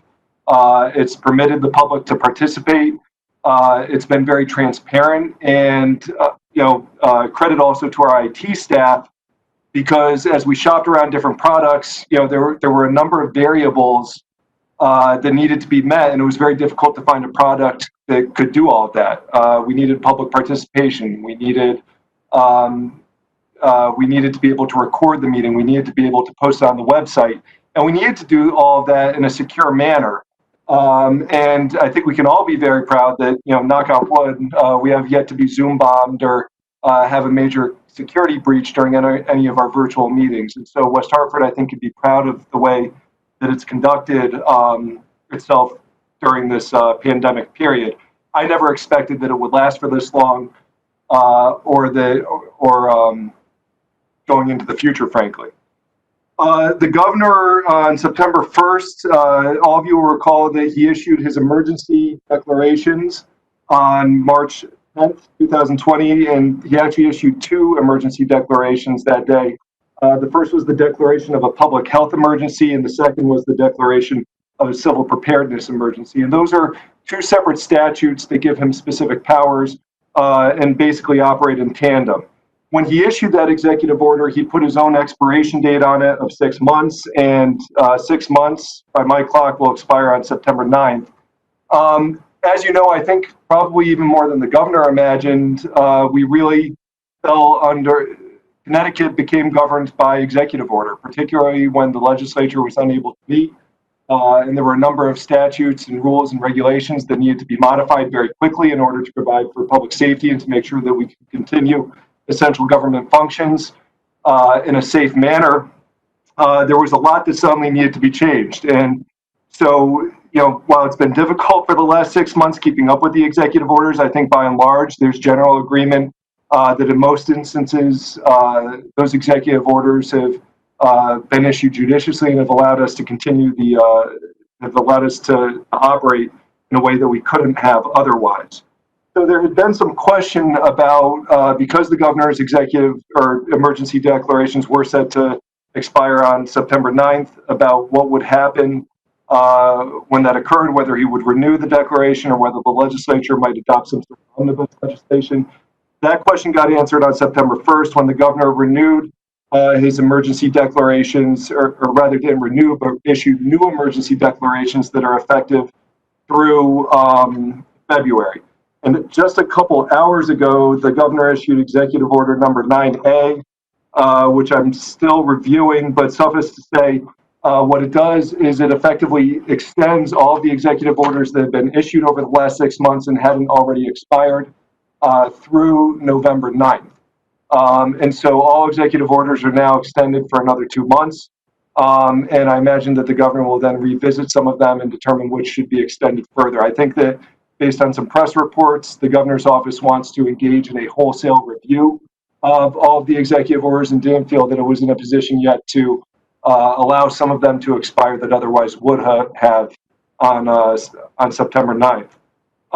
And with that, Madam Mayor, that concludes my report, and I'm happy to, I should add, as everybody should have seen on the agenda this evening, we will require an executive session to discuss pending claims and litigation. I don't expect that it should go too long, but we will also likely come back in and take action on a suspense resolution after that. And so with that, Madam Mayor, I'm happy to answer any questions that anybody may have. Thank you, Mr. Dodge. I also want to say a real incredibly deep, a heartfelt thank you for your tireless work to make all of this happen too. It has been, as you mentioned, the town manager's office and Jerida's work, the town manager, town clerk, and all in your office. But you have worked so hard, both you and Gina, to make this happen in a professional, safe way, and I'm so grateful because I do think our public has been very engaged and has really found it interesting to watch, I think, meetings that they don't normally see or wouldn't necessarily see. So I think it actually can bring us together in some ways and educate people. So I appreciate all that you have done to make this happen. Thank you. I also want to just thank Martha Church. It's really hard to imagine West Hartford without Martha. It really, really is. And she deserves this retirement so much. But as I have said before, the library is the kitchen of the community. It nurtures us, it nourishes us, and it connects us. And Martha's done all of that, and I'm so grateful for her tremendous service, and looking forward to honoring her on Friday. All right, any questions for Mr. Dodge? I don't see any. Okay. With that, we will go to, I don't see any texts saying I missed somebody. We will go to unfinished business, number 6. This is, I move that we approve with conditions the application filed on behalf of .com Wine and Spirits, DBA Maximum Beverage, prospective tenant and property located at 316, 340 North Main Street within the Special Development District Number 7. The application seeks permission to convert for approximately 7,705 square feet of unused tenant space on the lower level of the shopping plaza into a new wine, beer, and spirit retail store. Associated exterior facade renovations, including additional signage, parking, and landscape improvements are proposed. So, Mr. Attorney Dodge, could you review, summarize the conditions? Yes, thank you, Madam Mayor. Dallas Dodge Corporation Counsel. And as was discussed during the public hearing, because this is an existing SDD, they're already subject to our existing typical conditions of approval. What this does is simply adds some additional conditions of approval that are specific to this property owner. Again, as was discussed earlier, there's a number of property owners who comprise the SDD, and so this is limited to apply to the property owner of the space that's under discussion. And so the first condition that's before you is that the hours of operation of the retail tenant would be limited to those hours that are set forth in 30-91D of the Connecticut General Statutes, which is the section of the general statutes that governs hours of operation for liquor stores. And so again, it is a liquor store that will be going in there, and so they will be subject to the hours of operation that all liquor stores are subject to based on state statute. It's also based in part, it also, specifies that the application is based in part upon evidence describing the unique traffic pattern and parking patterns associated with wine, beer, and spirit stores. And so if there's any change in use for the property, then they would have to get additional approval from the town council. And those particular patterns were again discussed during the public hearing. The third condition of approval is that the loading and unloading of delivery vehicles will be restricted to the identified vehicle loading areas noted on the layout plan prepared by the applicant and dated August 20th, 2020. And then finally, which we just added on the fly for our discussion with the applicant during the hearing, the applicant will use its best efforts to work with the other property owners in the SDD on a plan to improve snow removal, which may include the off-site removal of snow. If a plan is agreed upon, it shall be transmitted to the town planner for review and acceptance. And so those are the additional conditions of approval that would be tacked on to the existing SDD plan. And with that, Madam Mayor, I'm happy to answer any questions. Thank you, Mr. Dodge. Are there any questions for Corporation Counsel? Okay, I don't see any. I'm looking. All right, thank you, Mr. Dodge. That was a good summary. So I will move to approve with those conditions that as outlined by Corporation Counsel. Are there any comments before we vote? And I can go in reverse. Order and just, Mr. Davidoff, I see your hand, but I just want to try to give Mr. Williams any comments. Sure, thank You can just, yes, no, you know. The applicant is run by great residents, and they have really friendly staff. I'm happy that they're down and that they're going to grow here. I'll be supporting it. Thank you, Mayor. Thank you, Mr. Williams. Mr. Winograd? Yes, Ben Winograd. Yes, I agree. This is a great application. Really appreciate the investment in our community, both Mr. Escobar and for your future. So congratulations, and I hope it all works out great. Thank you for the application. Okay, thank you. Mr. Sweeney?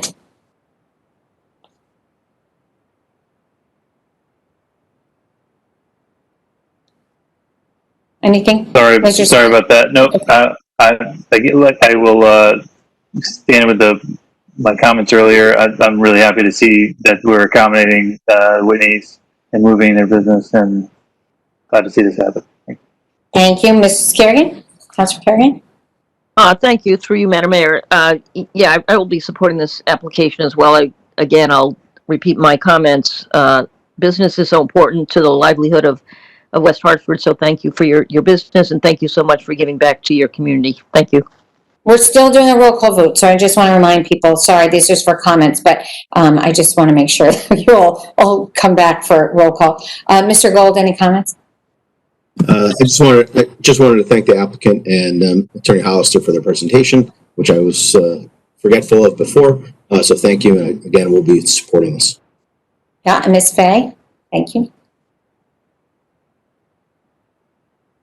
And I do know Ms. Fay has had a little trouble with us hearing her, although she has heard us. So Ms. Fay, if you, again, we can't hear you. I don't know if we can.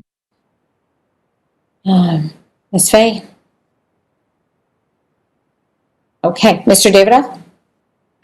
Thank you, Madam Mayor. Before I give my comments, I'd like to move to amend the ordinance to reflect that the layout plan was last revised on August 20th, 2020.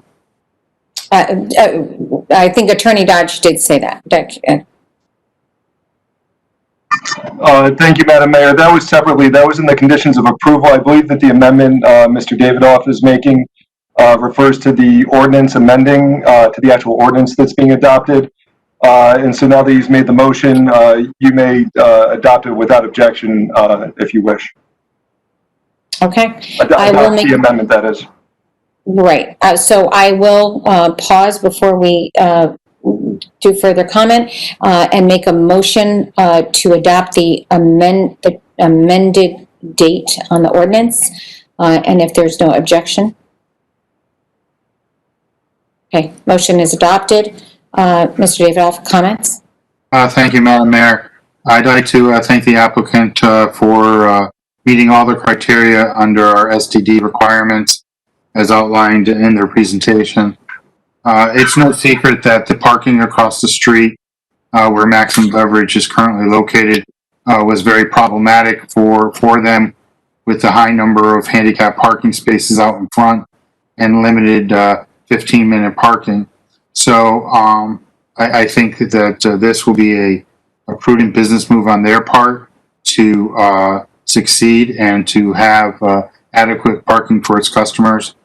I do think there was a red herring thrown at us in some of the commentary with respect to whether or not there's adequate parking. Obviously there's adequate parking.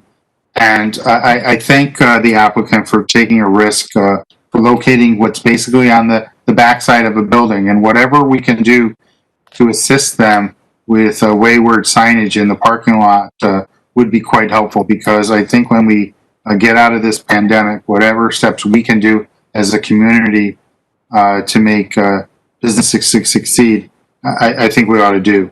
I thank the planner and DRAC and TPZ for their commentary. And I do think that Bishop's Corner is a gemstone in our community. And anytime somebody wants to invest here and stay here, it speaks volumes. And I'm glad that Mr. Didadio and the applicant are willing to look at that snow thing, because it just really is an eyesore, and you just can't fake that. It really is.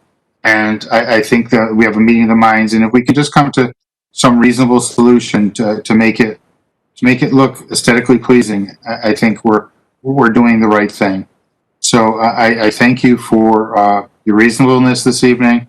I wish you much success, and I think you have a really good plan, a business plan moving forward to succeed for the 10 years of the 11 years of the leasehold. Thank you, and I will be supporting this. Thank you, Mr. Davidoff. Mr. Dodge, you have a comment too. Thank you, Madam Mayor. Dallas Dodge Corporation Counsel. Just a suggestion prior to the roll call vote, because I know that Councilor Fay is having some communications difficulties. If she's unable to cast a vote during the roll call, I would suggest that the clerk not announce the tally and that we leave the vote open until the end of the meeting, and hopefully we'll get Councilor Fay back on the line and she can cast her vote prior to the end of the meeting. Thank you, and I will try after in a minute to just make sure she's unmuted and we can hear her. Thank you, Mr. Dodge. Ms. Blanks. Thank you, through you, Madam Mayor, Councilor Carol Anderson Blanks. I too want to echo the rest of my colleagues in terms of this application. It was very thorough in terms of in written and verbal.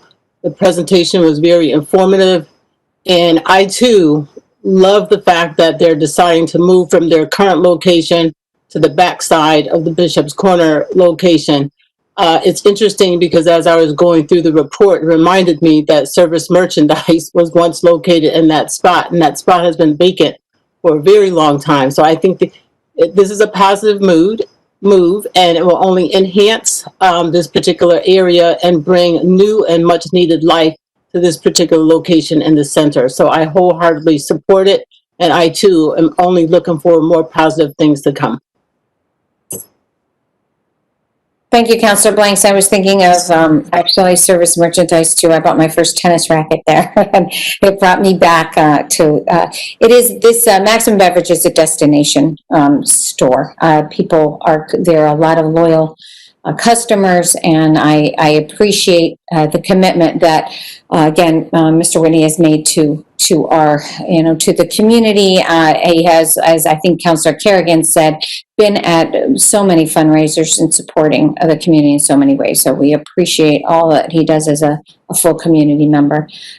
We will go to roll call, but before we do, Ms. Fay, do you? I don't know if you're unmuted and we can hear you for a comment. If not, we will go to. Okay. Can you guys hear me now? Yes, we can. Can't hear me now. I don't know. I texted earlier, and I apologize. Support of this application. I think the store has done very well in its current location. It will do even better in the new one, and certainly I support this application. Okay, Ms. Fay, don't go anywhere. We're going to do roll call vote. Ms. LeBreau, roll call, please. Ms. Blanks? Yes. Ms. Cantor? Yes. Mr. Davidoff? Yes. Ms. Fay?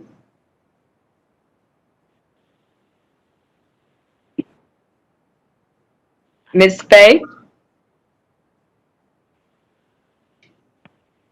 Mr. Gold? Yes. Ms. Kerrigan? Yes. Mr. Sweeney? Yes. Mr. Winograd? Yes. And Mr. Williams? Yes. Ms. Fay? We'll leave the vote open. Wait. Yes. Okay, Can you hear me? yay. Thank you. Thank you. Okay. Thank It's you. unanimous. Thank you. All right, thank you. Number 7, a new business application filed on behalf of Aldi, owner of property located at 511 New Park Avenue, also known as West Hartford Place, located within Special Development District 94. The application seeks permission to expand the existing Aldi building. Congratulations, everybody that's on and hanging up. I apologize. Enlarge and enhance the existing on-site bus stop, shelter, and make associated site landscape and parking improvements. Without objection, I move that we set for public hearing on October 13th, 2020 at 7 p.m. Refer to TPZ, DRAC, and CROG. So, is there any objection? All right. Seeing no objection, the motion is adopted. Number 7B, resolution amending the fiscal year 2021 budget of the Capital Projects Fund by $15,000 for the installation of pedestrian activated crosswalk warning lights. Mr. Hart, would you like to talk to this? Yes, thank you, Mayor. Matt Hart, Town Manager. This is a pretty neat grant that we've received. It's $15,000 for the installation of pedestrian-activated crosswalk warning lights. So what are those? Those are what a pedestrian can utilize at unsignalized intersections and mid-block crossings in order to let drivers know, that they're looking to utilize the crosswalk. So this program is administered through AARP, and the grant of $15,000 would cover the cost of the project in its entirety. With your approval, if you approve this, we would plan to install the equipment this fall. And our town engineer, Mr. Martin, is also here to assist me with the next couple of agenda items, just in case you have any questions. Thank you. Thank you, Mr. Hart. Are there questions or comments for Mr. Hart on this item? Mr. Davidoff. Thank you, Madam Mayor. As a member of the Fellowship Housing Board located at Starkville Road, this was very welcome news, and I think the board and the residents who live there are quite happy that the ARP has provided grant funding for this very necessary safety element to allow safe crossing of Starkle Road from Fellowship Housing to the senior center and the library. So thank you to all those who were involved in securing this grant. Thank you, Mr. Davidoff. Any other comments or questions? All right. I will say this is a really great, wonderful addition. This will be a wonderful addition and safety factor for our residents, and we really appreciate all the work that went into this, receiving this grant. Okay, we will go to, motion is on the floor. Motion's been made. We'll go to roll call, Ms. LeBron. Ms. Blanks? Yes. Ms. Cantor? Yes. Mr. Davidoff? Yes. Day? Yes. Mr. Gold? Yes. Yes. Mr. Sweeney? Yes. Mr. Winograd? Yes. And Mr. Williams? Yes. It's unanimous. Thank you. Thank you, Ms. LeBron. 7C, resolution amending the fiscal year 2020-2021 budget of the Capital Projects Fund by $3,706,800 for New Park Avenue Complete Streets Improvements Project. I make a motion to adopt. Mr. Hart, can you address this item? Yes, Mayor. Matt Hart, Town Manager. Thank you. This is another grant opportunity that we're extremely excited about. Council members are probably very familiar with this project. We were receiving grants that in total would total a little over $3.7 million to help fund various improvements to New Park Avenue. And it's something we've been working on for a period of time now. Really want to credit and thank our engineering team, our planning and zoning team, our economic development staff for preparing a very strong application that we submitted a couple of years ago. So with respect to how the grant would work, it's reimbursable in its entirety through the two grant sources. Our early estimates show that we would be responsible for providing an additional $100,000 in matching funds. The survey, which we have funded, the survey and design costs are not reimbursable, but we would be utilizing our town staff to perform those tasks. We have initiated the survey work already. We expect to complete design for this project in 2022, and construction would occur over 2 years in 2022 and in 2023. So in order to receive these grant monies, we are recommending your approval of the attached resolution. Mr. Martin and I can assist with any questions you may have. Thank you very much, Mr. Hart. I also want to thank the staff, the team that made this happen. This has been in the works for years, and we're really appreciative of all the heavy, hard lifting to get this grant to us. And we do know that Complete Streets do improve the economic development on an area so dramatically, and we're really anxious to get this going. So with that, Mr. Martin, would you like to you just say a little about it, and then any questions from councilors? Sure. Hopefully you all can hear me well. Dwayne Martin, West Hartford Town Engineer. So a little bit long time coming with this project. Part of it was stalled, if you will, because it's merging two different grant sources, but we got through that hurdle. And as soon as we received the official word, we jumped on it with survey. So essentially, the project will extend on New Park Avenue from New Britain Avenue all the way up to around the intersection of Oakwood Avenue. And the idea is to transform that area, as you mentioned, with some Complete Streets elements. Right now, it's a 4-lane road. We've received a lot of speeding complaints and safety concerns. It's challenging to cross, and in some cases, challenging to access some of the business driveways. So this project will address all of those issues. The idea is to change the 4-lane road to a 3-lane road. accommodating a two-way center left turn lane or exclusive left turn lanes as appropriate, and also accommodate on-street bicycle lanes. A lot of the focus is actually off of the road.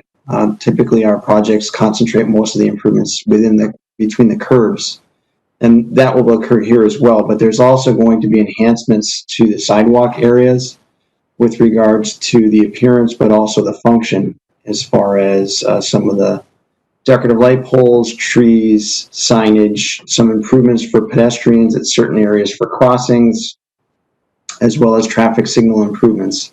So there's a lot that's going to go into this project. So unfortunately, it will take a little while and some time also for the design of the construction.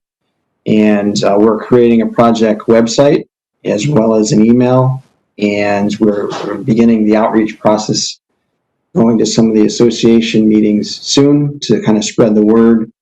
And we're getting assistance in that effort with from Kristen Gorski to help us get the information out. So it's going to take a little while to get to the construction, but it should be a very transformative project for that area. It's definitely going to improve the appearance quite a bit. So if you guys have any questions, glad to answer. Thank you, Mr. Martin. You're right. I mean, the quality of life will improve dramatically. We'll try to be as patient as we can. All right. Any questions for Ms. Blanks? Thank you. Through you, Madam Mayor, Councilor Carol Anderson Blanks. Quick question for you. Thank you for explaining the first phase, I believe, of the project. I actually thought it was going to go all the way to Flatbush. So thank you for that clarification in terms of being at Oakwood. And in terms of the outreach, I heard you say you're going to be working with some of the businesses and organizations. How will you reach out to the residents in that area? And with the first phase of the project, what is our plan in terms of the traffic flow? Because that particular stretch is heavily traveled, and I'm just wondering, how will we prep for some redirection and detours? Oh, sure. Thank you. Thank you, Ms. Blanks. I'm going right to Mr. Martin. Okay, go ahead. All right, jumped a little too quickly. Dwayne Martin, Town Engineer. So with regards to the outreach, because the project was a long time coming, in my opinion, there was a lot of interest from business owners along that corridor. So our thought was to put together some information for them, just to give them a timeline, description of the scope of work, solicit any feedback, and address any concerns that they had up front. And of course, with any major project, we incorporate information to the public.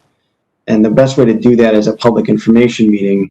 But we'd like to get through a little bit of the design first to be better prepared to demonstrate what the project will contain, and then better suited to just answer any questions they may have. And a lot of that information, again, we put on the web page so that residents have access to that. And we can certainly work with town staff to get the word out to the public. But certainly a public information meeting. Sometimes, depending on the size of the project, we might even do more than one. Sometimes we do a public information meeting and it raises a lot of questions. So we would offer that if needed.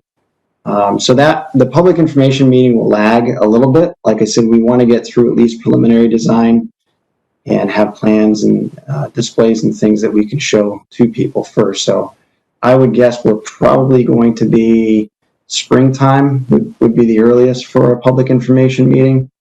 And I'm not sure if it'll be virtual at that point still or not, but we'll work our way through that. As far as the traffic flow goes, as I said, a lot of the project construction is actually in the sidewalk area. Obviously, the road will be repaved. There'll be some median treatments. There's at least one area we're actually looking to do a raised median. It's a little challenging in the corridor because of all the driveways. Obviously, you want to maintain access to the businesses and not block them by a raised median.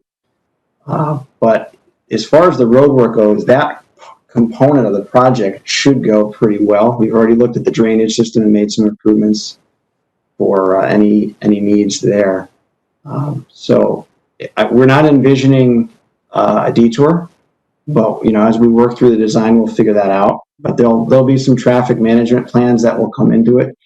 As far as the road itself goes, it's planned to be a mill and pave which goes a lot faster than a full depth reconstruction. The one tricky part is the bridge.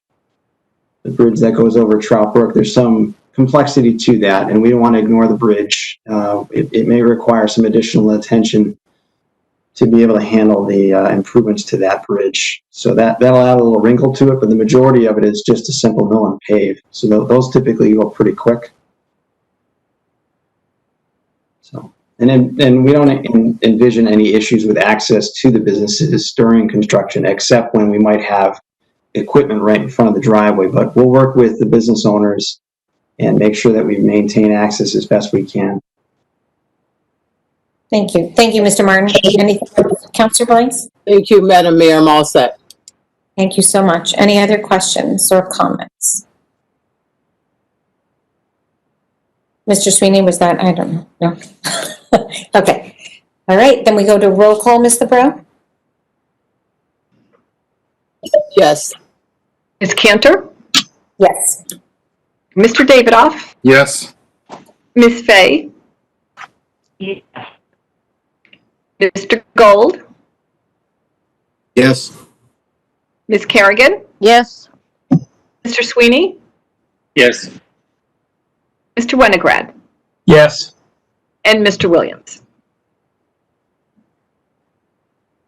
Yes. Thank you. Thank you, Ms. LeBrow. Next item, resolution authorizing the execution of a permanent easement to support the construction of the Mountain Road at Albany Avenue intersection improvement project.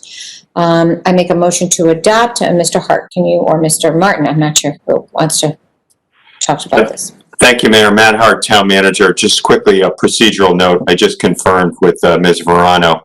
This item actually needs to be referred to TPZ as the next step. It's not ready for adoption yet. Okay, so we will make a motion to refer to TPZ. And with that, I think I can do that without objection. Is that okay?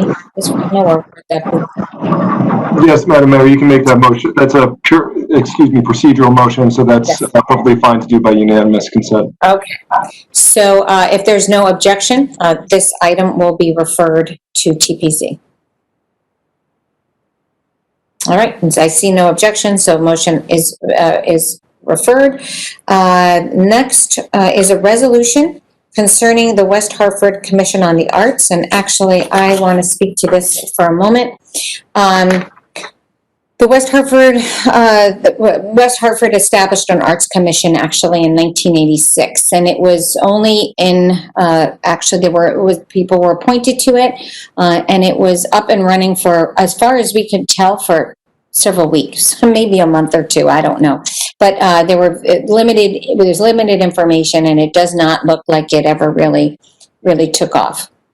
We had been working on putting together, connecting the arts, all of the arts organizations in West Hartford for a number of years, and I want to thank Town Clerk Essie LeBrow, who really helped also with this, and Chuck Corsi, who has also been a real champion for the arts as well, and connecting the arts. And we have talked about a number of benefits, because people that are patrons of the arts or donors to the arts generally don't just donate to one organization or attend events at one organization.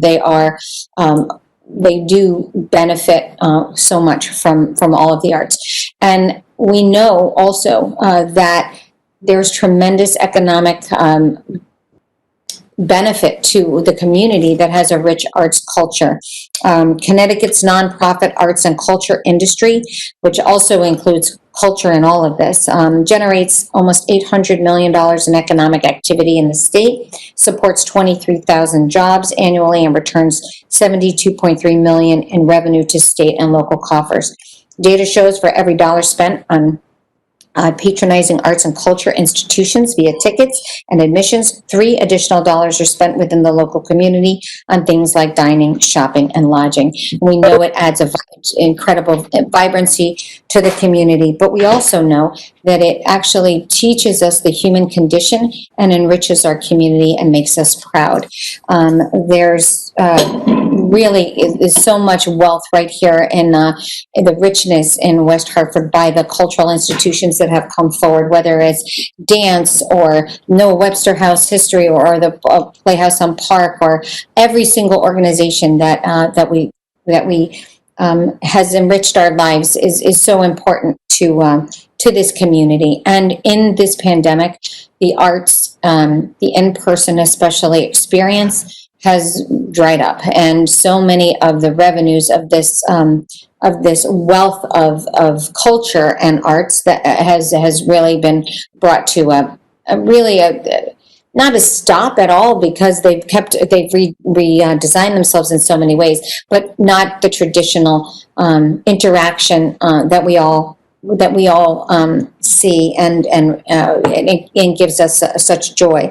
So we had been working towards the commission to connect all of these groups with the pandemic. I think everybody was really trying so hard to survive. I think our last meeting was in February, and we were all set to adopt the commission, and then things happened. And I want to thank Attorney Verano for helping us with getting this off the ground again.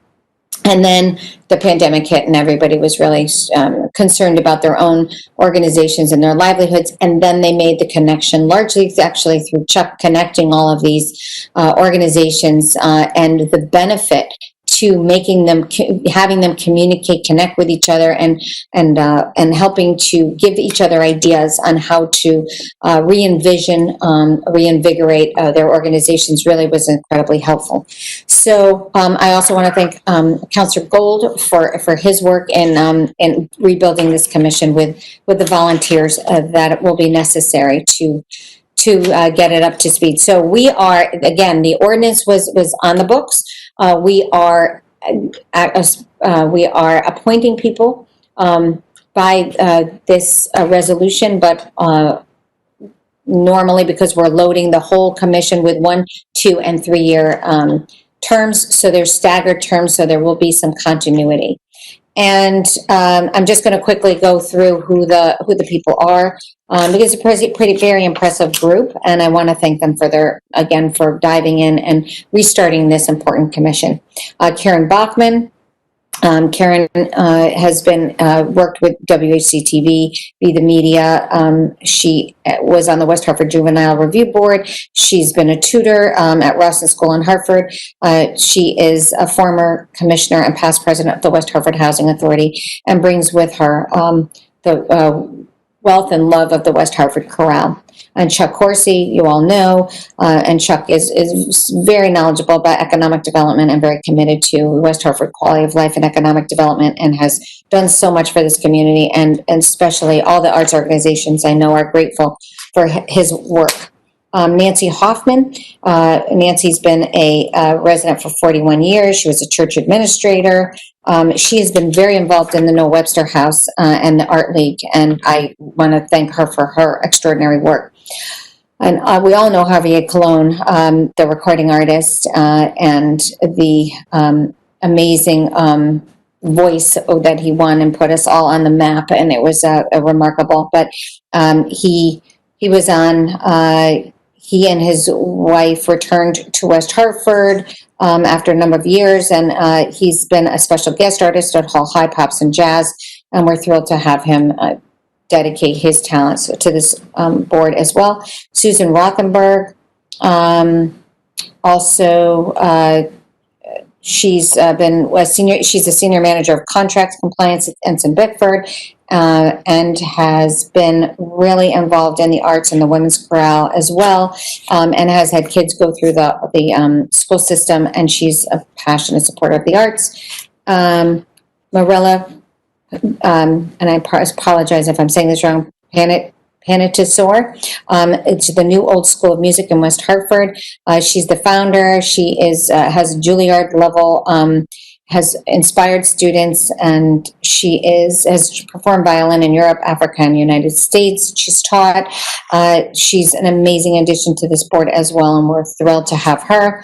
Matthew Bragg, who's been incredibly involved in the Playhouse and theater group. and has been on the advisory group there. LaTanya Farrell, who also, I mean, it's just amazing. We have so many talented people. An educator at the Bristol Public School System. And she is she has an undergraduate degree from Western Connecticut Master's Degree in Educational Technology and Elementary Ed. And she won the Anchor Award from the University of Hartford in 2016. That's the institution's highest honor. She has been involved in being in 3 performances at the Playhouse on Park, and she is also has albums and recorded. And the last is Carol McCabe, and I think many of us know Carol, and she was very involved in the Mayor's Charity Ball for years.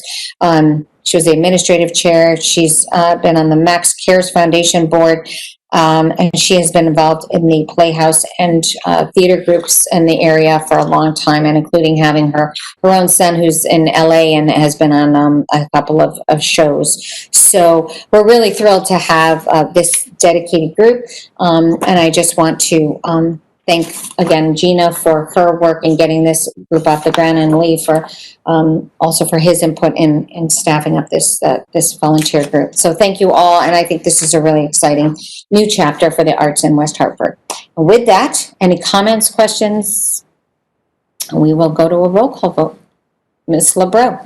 Ms. Blank? Yes. Ms. Cantor? Yes. Mr. Davidoff? Yes. Ms. Fay? Yes. Mr. Gold? Yes. Ms. Kerrigan? Yes. Mr. Sweeney? Yes. Mr. Winograd? Yes. And Mr. Williams? Yes. Thank you. It's unanimous. Thank you, and thank you again, Essie, for your help on this too. Okay, announcements. Energize Connecticut's Home Energy Solutions Program is currently offering assessments at no cost to all Eversource customers to enhance incentives for insulation, windows, heat pumps. If your last home energy audit was more than 36 months ago, you're eligible to sign up again. Go to www.energizect.com to learn more, or call 877-947-3873. 4th annual movie night, September 12th. Friends of Fern Park invite you to their to this event, this film out Inside Out. Plan to arrive around 7. Movie should start at 7:30. Family seating areas will be marked in the viewing locations with appropriate physical distancing. The event is limited to 100 attendees, and face coverings are required. To attend, email friendsofferN@gmail.com. That's friends. SOFFE, Friends of Fern, hello. friendsofFern@gmail.com. Sorry about that. Welcoming, it was weird on the page the way it printed. Welcoming Word Voices in West Hartford, September 13th. Hello West Hartford, in collaboration with our community partners, invites you to an exciting storytelling event that will be held online through WHC TV and Zoom Sunday on September 13th at 3 p.m. We're pleased to bring West Hartford Welcoming World Voices, a film festival discussion that highlights the stories, challenges, contributions of immigrants, refugees, and those who cross cultural borders to live in the United States. The event will feature a viewing of 3 short documentary films by people from Bhutan, Somalia, and Puerto Rico. The films will be followed by a discussion with panelists made up of local community members, filmmakers, and film subjects. And there is on board docs and on the town website, there is a connection, but I can't, it's just too long for me to read. So, celebrating the 100th anniversary of women's suffrage in Connecticut, September 15th. My mother was 8 when this was voted on, which is really remarkable. The Connecticut Centennial Celebration of Women Gaining the Right to Vote is occurring throughout 2020. This year also marks the 100th anniversary of the League of Women Voters, the establishment of which grew out of the suffrage movement. Please join the League of Women Voters of Greater Hartford and Noah Webster House and West Hartford Historical Society on Tuesday, September 15, 2020 at 5:30 for a Zoom webinar with West Hartford Town Historian Dr. Tracy Wilson to learn more about the suffrage movement in the Greater Hartford area and to celebrate the 100th anniversary of women's suffrage. Please register for webinar using the link. I'm not going to do that. You're going to look online as well or call if you need help with that. Picnic on the Farm, Friday, September 25th. This year, instead of the West Farms a Parks Feast, which is always a feast on the farm, which is always so wonderful. A socially distanced picnic on the farm will be held under cover of the new outdoor classroom. Guests may join us in person. Spots are very, very limited though. Or take a picnic home and enjoy. Leisure Services will be partnering with the Doro Restaurant Group once again to provide a locally sourced seasonal gourmet meal. Follow the links for tickets. Picnic at the park, and there will be on our website as well. That's all I had for announcements. Is there any other? We do have a special dedication at Fern Park, but I don't know, on September 12th before movie night, but I'm not sure how much of a surprise it is. But anyway, it's Saturday night prior to the movie night, and it's pretty cool. But I don't know if it's a surprise or not. So I had nothing on my announcement, so I don't know. So tune in. Anybody, anything else from anybody? See anything? All right. With that, without objection, I move that we enter executive session to discuss pending litigation, specifically claims filed by Vincent Navin against the town of West Hartford. Is there any objection? Seeing no objection, the motion is adopted. I would like to invite the town manager, attorneys Dodge and Verano, and Jonathan Sterling to join us, and we have a separate call-in. It should be on top of your email pile.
Our town manager, looks like you've got everyone, and Attorney Verano sent out Yeah. the resolution.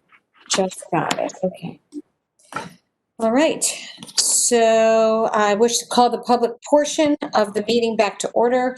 I just want to recognize that Rick Ledwith, our Director of Employee, what are you?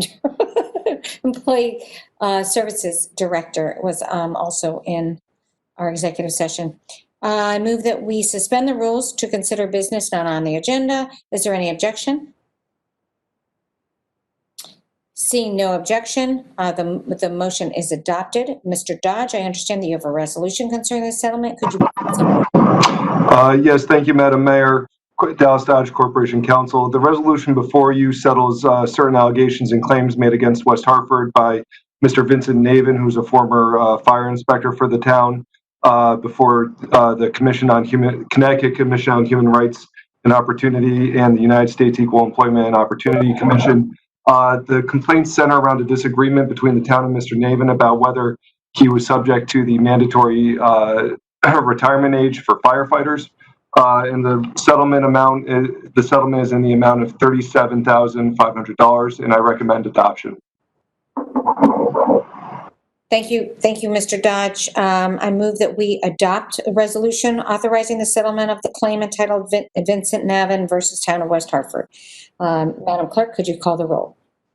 Ms. Blanks, Yes. Ms. Cantor, Yes. Mr. Davidoff, Yes. Ms. Fay, Yes. Mr. Gold, Yes. Ms. Kerrigan, Yes. Mr. Sweeney, Yes. Mr. Winograd, Yes. and Mr. Williams. Yes. Thank you. It's unanimous. Thank you, Ms. LeBreau. Before we sign off and adjourn, I just want to give a very, very big thank you, and it should have led the list of people to say thank you to, is our WHCI director, Jen. I just cannot believe I didn't thank you, but Jen, thank you for all that you do. WHCI has been for everything, and without her, this could never be possible. Our public meetings and all the coverage we get. Thank you so much. So with that, I make a motion to adjourn. And if there is no objection, we are adjourned. Thank you. Good night, everybody. Be well. Wear your face masks. Good night, everyone.